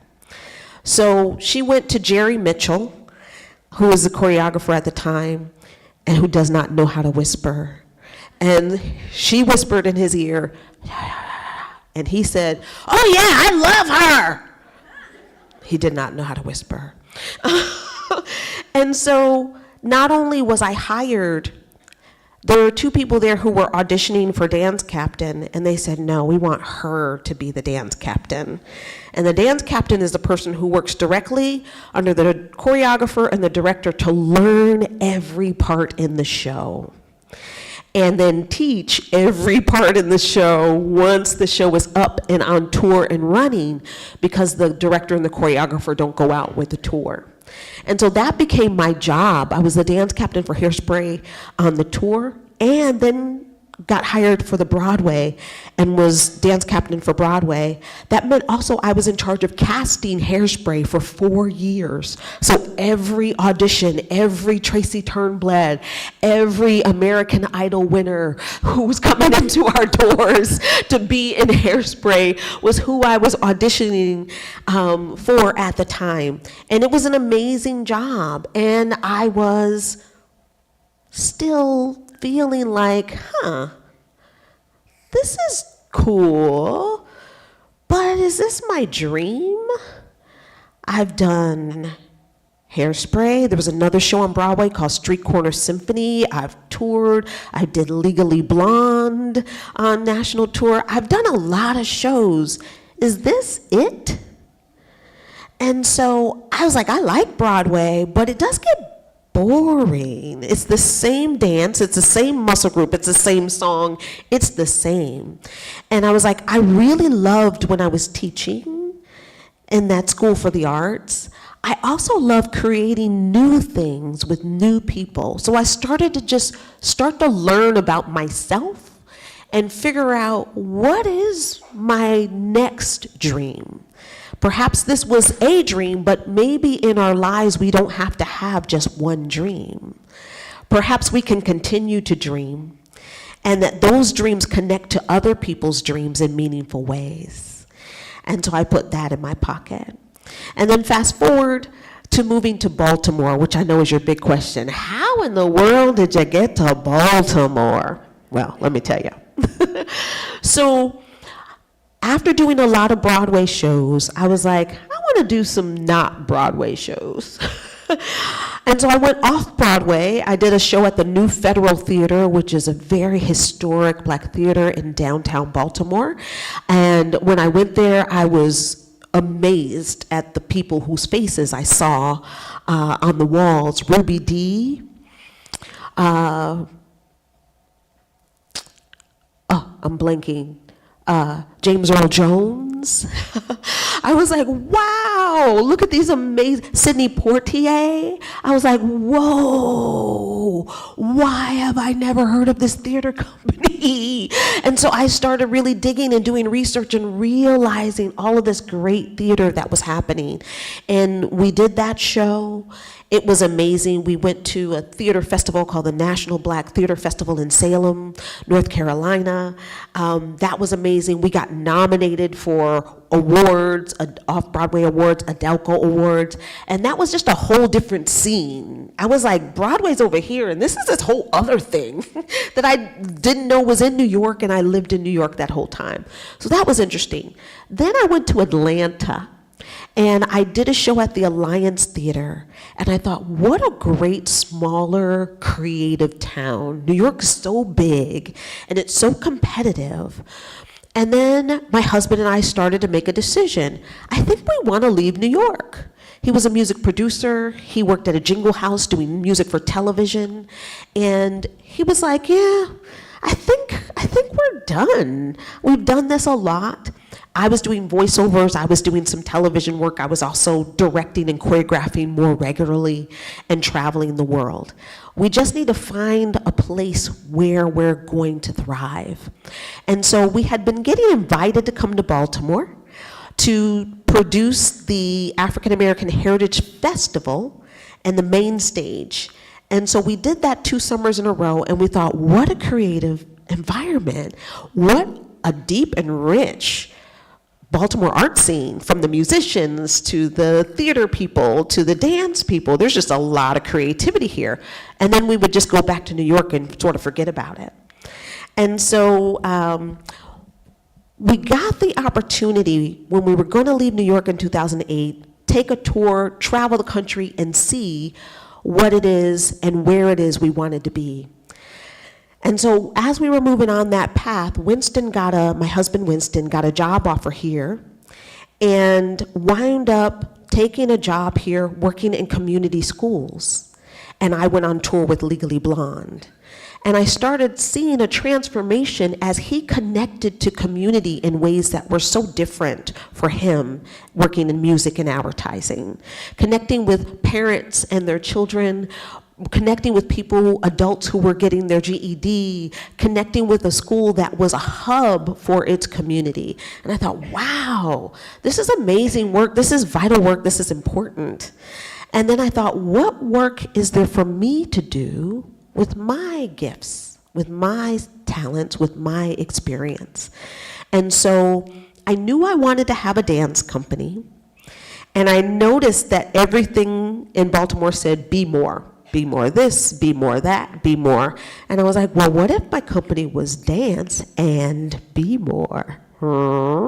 See what I did there? And so I started with a name in my head, and then finished out my tour, and as soon as I hit the ground, I went and incorporated Dance and Be More. And so started Dance and Be More in 2010, and the first program, I started taking those little notes out of my back pocket and saying, remember when I thought that it would be wonderful for families to dance and sing and play together? I'm the boss. That's what we're gonna do. And I would throw that note down and build an entire program called the FAZAFAM Family Jam. And parents and grandparents and aunties and uncles would come on a Tuesday night, and we'd have music and games and dancing and limbo lines and all kinds of things. And families would be like, oh, everything I want to be as a parent happens in this 45 minutes. They're like, but I don't have time for it. I don't have time to come up with the games, with the activity, the connectivity. Like, what's great is I get to just show up and it's all here. And I'm not just saying, pick up your socks, da-da-da-da. Like, I get to be fun. I get to laugh with my kids, and we're sharing memories. I have parents who would come up to me and say, I was a single dad and I raised my kid. I didn't know what to do with my girls. So I bought them the FAZAFAM, and I had no idea they would love dancing with me, but they did. And we grew up coming to the FAZAFAM Family Jam. We sing those songs in our car, and if we say that we're not going, it's going to be a misunderstanding in our household, because the kids want to be here. They want to see their friends, and they want to play and dance with me.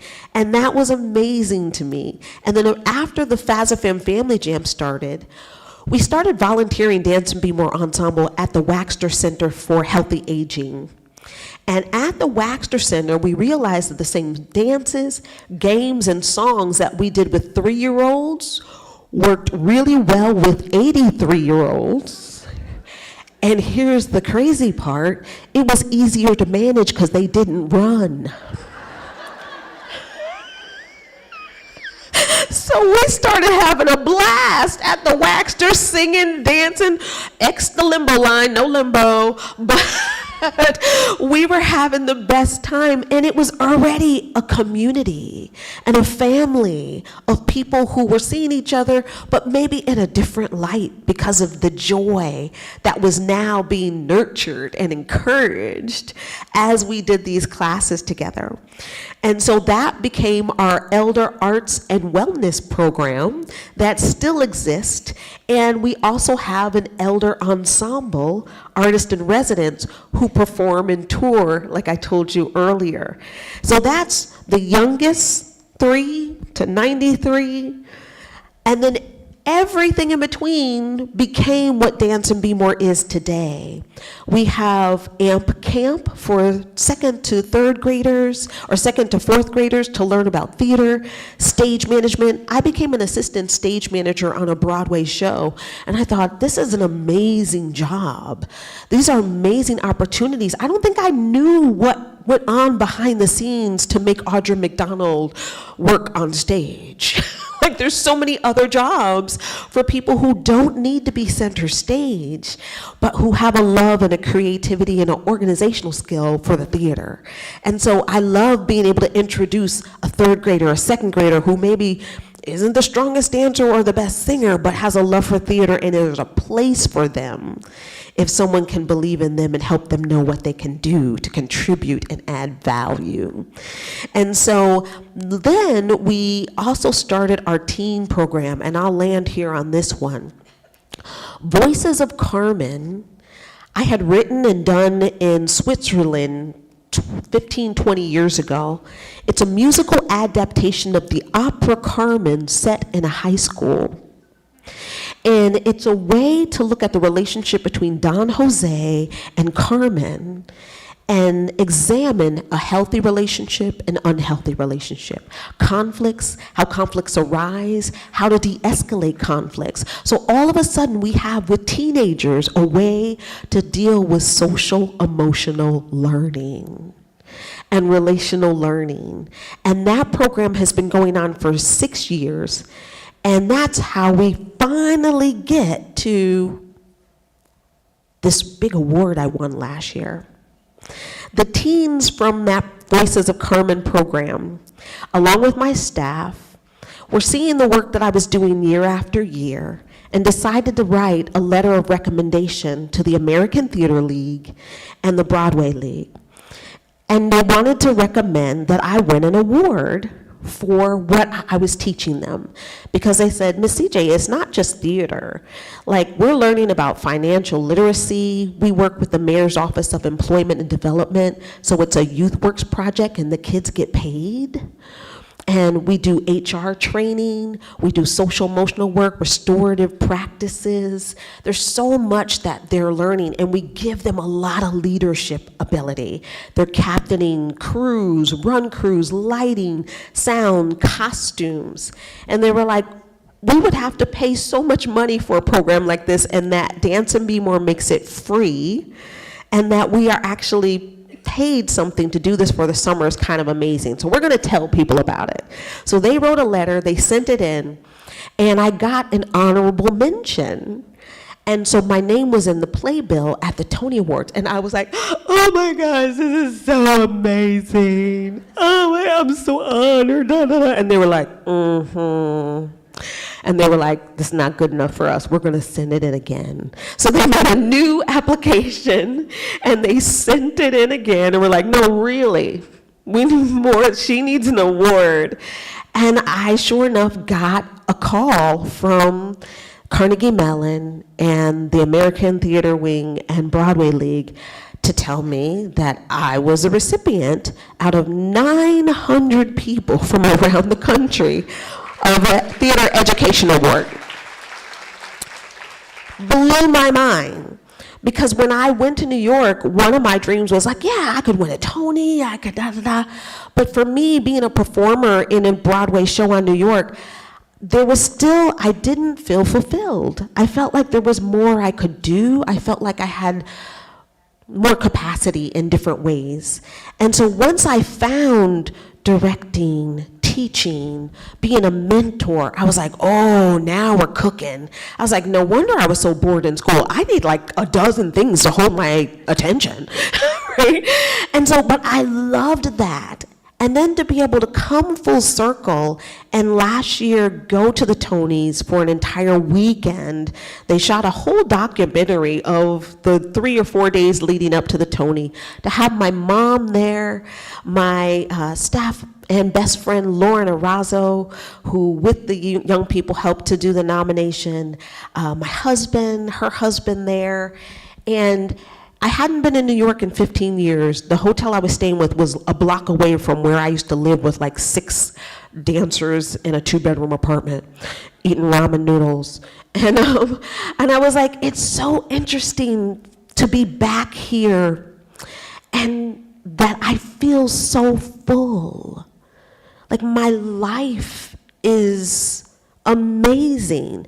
My days that I get to connect with elders, to toddlers, to teenagers in so many creative ways really flourished and happened for me in Maryland, in Baltimore.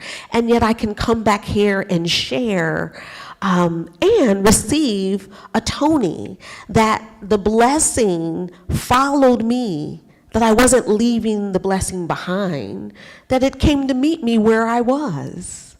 It's so amazing to me. And so one of the things that we do in all of our programs that I just want to close out with and teach you today is a call and response. And I'll show you the hands first. You go like this. There you go. Then you bring your hands together here and you burst open like this. Yeah, good. And then you take a look-see. And then you bring it in tight, and I love this because I get to stretch my back a little bit. Oh, and then I open up, and that just feels great. Then I put my hands together like I'm holding something oh so precious. And then once you have it, you give it away. And then you're going to point to someone at your table and give them some good vibes. Good vibes, good vibes. Yeah. Put your hand on your heart and then your hand on your head and let it melt away. Yeah. So those are the moves. I always have to tell people that choreography is done by the elders at the J Van Story Branch. That is technically not my choreography for copyright purposes. But the song is a mantra that I created for them. So repeat after me. This is a creative space. A shade-free space. 'Cause shade blocks my light. And my light shines bright. I will not hinder my light. And I celebrate your light. The light within you shines, brightens our hearts and our minds. Yes, very good, everybody. Very good. So I got to share that mantra at the end of my speech on the Tony stage. And the very last thing I did, which I'll do with you, is you're going to look at your neighbor and you're going to say, the light within you shines, the light within you shines, the light within you shines, the light within you shines, you shine. Yes, you do, Bethel Sisterhood. Thank you so much for having me.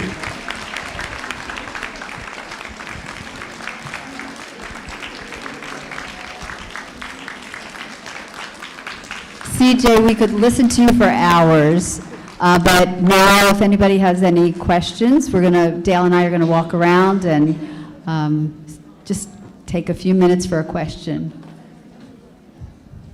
Anybody? She's kind of answered everything. Dale, there's somebody all the way over there. Let me get out of your way.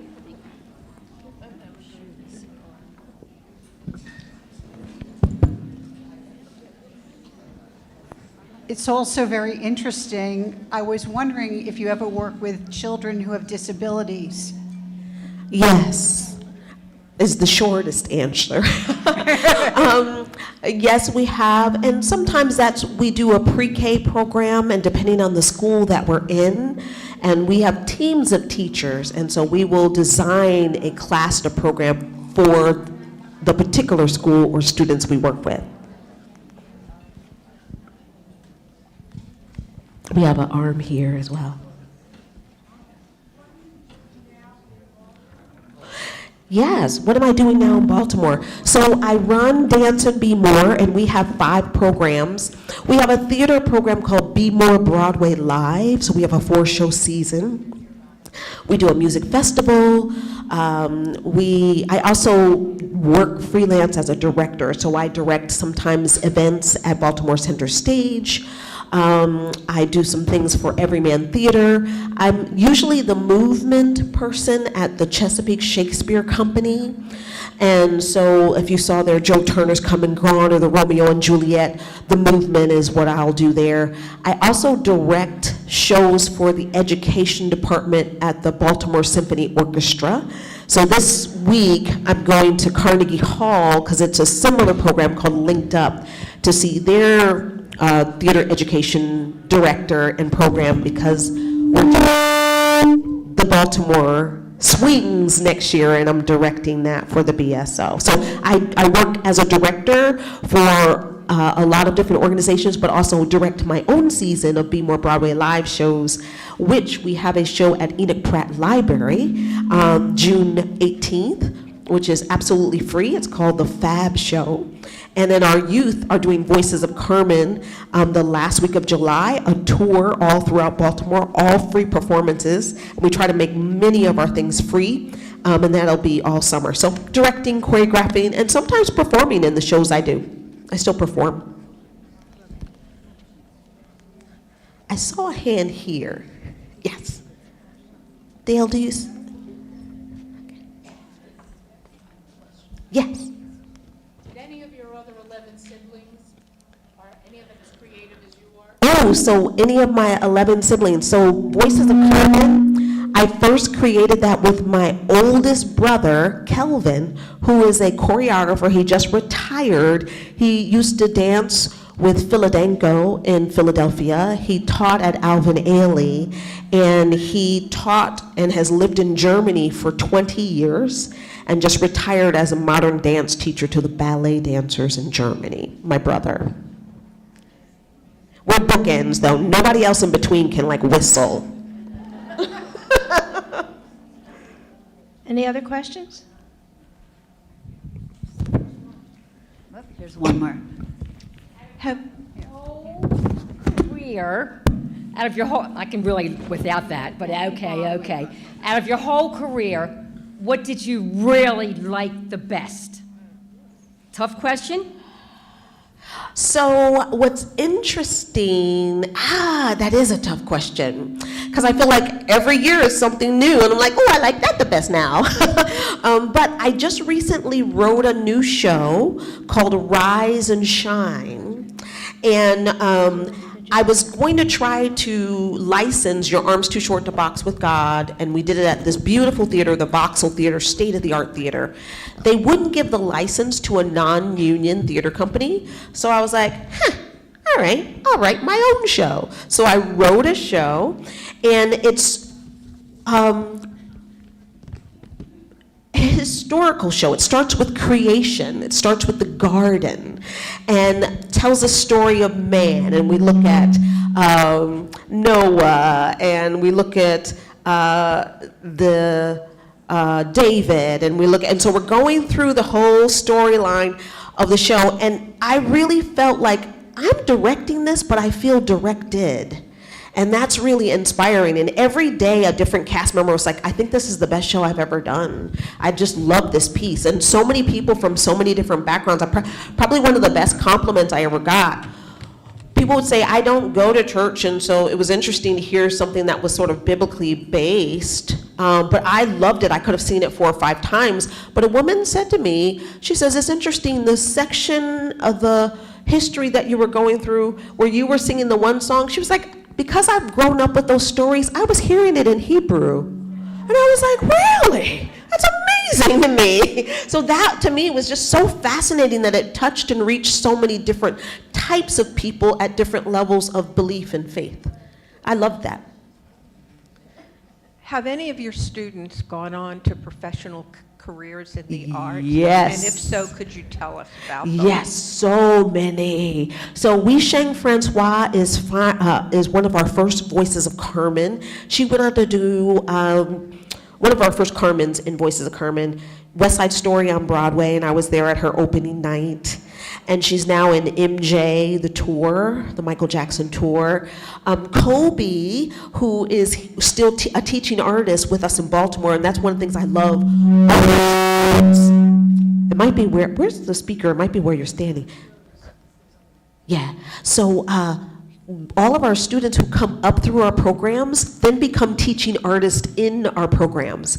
So even when they come back from college, their summer job is teaching with Dance and Be More, so they stay with us. And I was like, the day they walk in with a 3-year-old to our pre-K class, I'm gonna fall on the ground and cry like a baby because it'll really be full circle. But Kobe auditioned and went on a national tour as Wilbur in Charlotte's Web. Who else? Adema, working in DC. She's going to be at the Helen Hayes Awards tonight. So yeah, there's a handful of them that are doing wonderful work. And also, we have a very robust production side. We have stage manager training, lighting design training. We do a whole certificate program with Berklee School of Music for live sound. So again, that even if you're not a on-stage person, you can still be about theater making. So a lot of them are doing great work as well. Yes.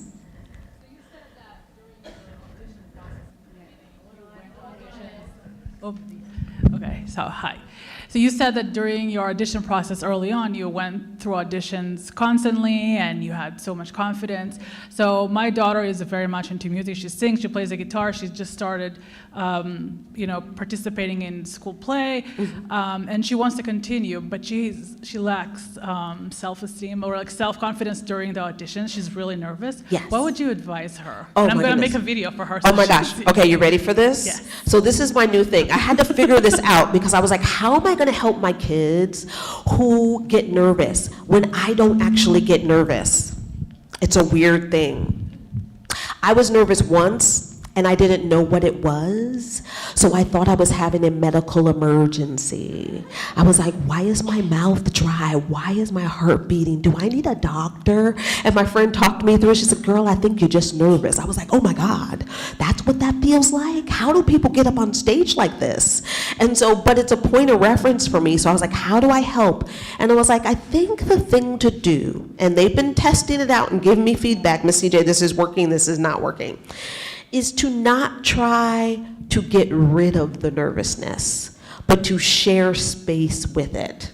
To allow it to sit down, have a little seat right next to, hey, nervousness, how you doing? I'm good, I'm here, great, good to see you, thought you'd be coming. Now that you're here, I actually have some work to do, and that work is the arc of this story. Where is my character coming from?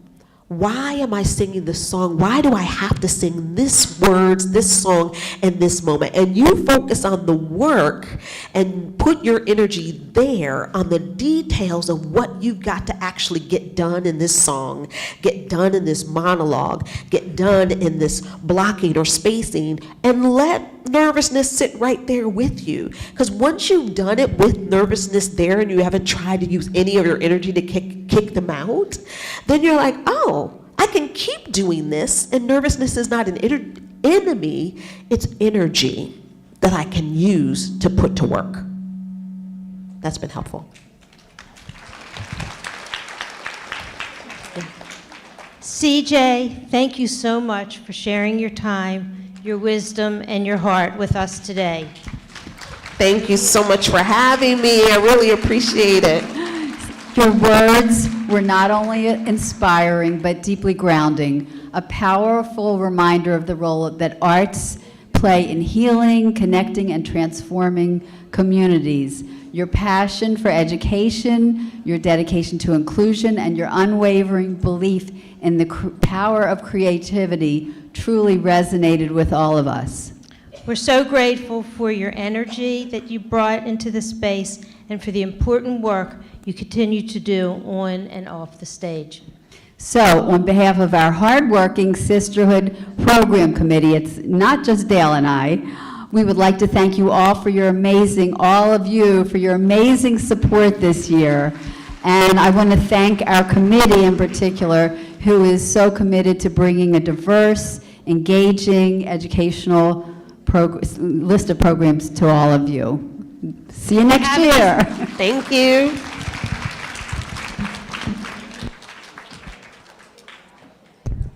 Okay, just to tell you what's left, Gail has some closing remarks. We're going to pull the raffles, and also this is courtesy of Janice Altman, who let us know that for the first time, if any of you are interested in sports, the Indy 500 is coming up, and getting the pole position in the Indy 500 is very, very important. The pole position went this year to a young Israeli, and his name is Robert Schwartzman. He's from Tel Aviv, and he's a rookie.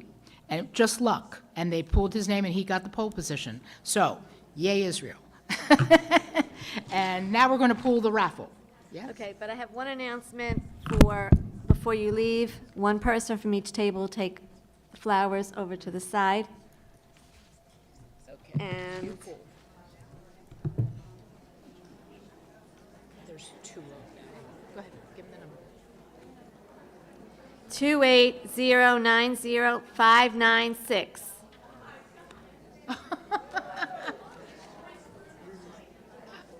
Wait a minute, is this it? Here it is. Okay.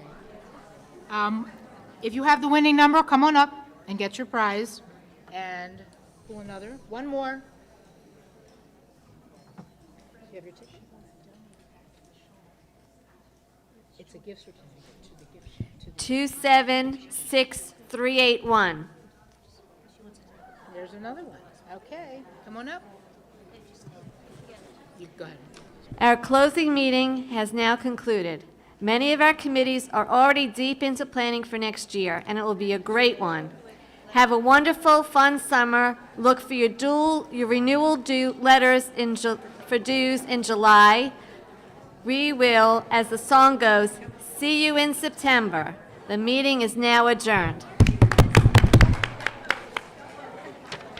Oh, forgot.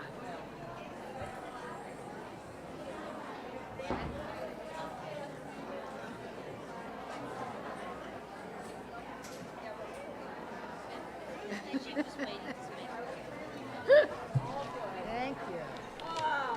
Good luck. I'm here. Call I me know. when you need me for anything. I know. I'm going to work with the financial secretaries. Barbara Roth had already written me. We're testing out a couple of things. She wants to make sure that the letters, that the link works, because they had some trouble with it last year. Thank you so much. Thank you. That's nice of you. And Can I ask you one question? Sure, What I'm is gonna your grab real that. name? C-J-A-Y. Did C-J-A-Y.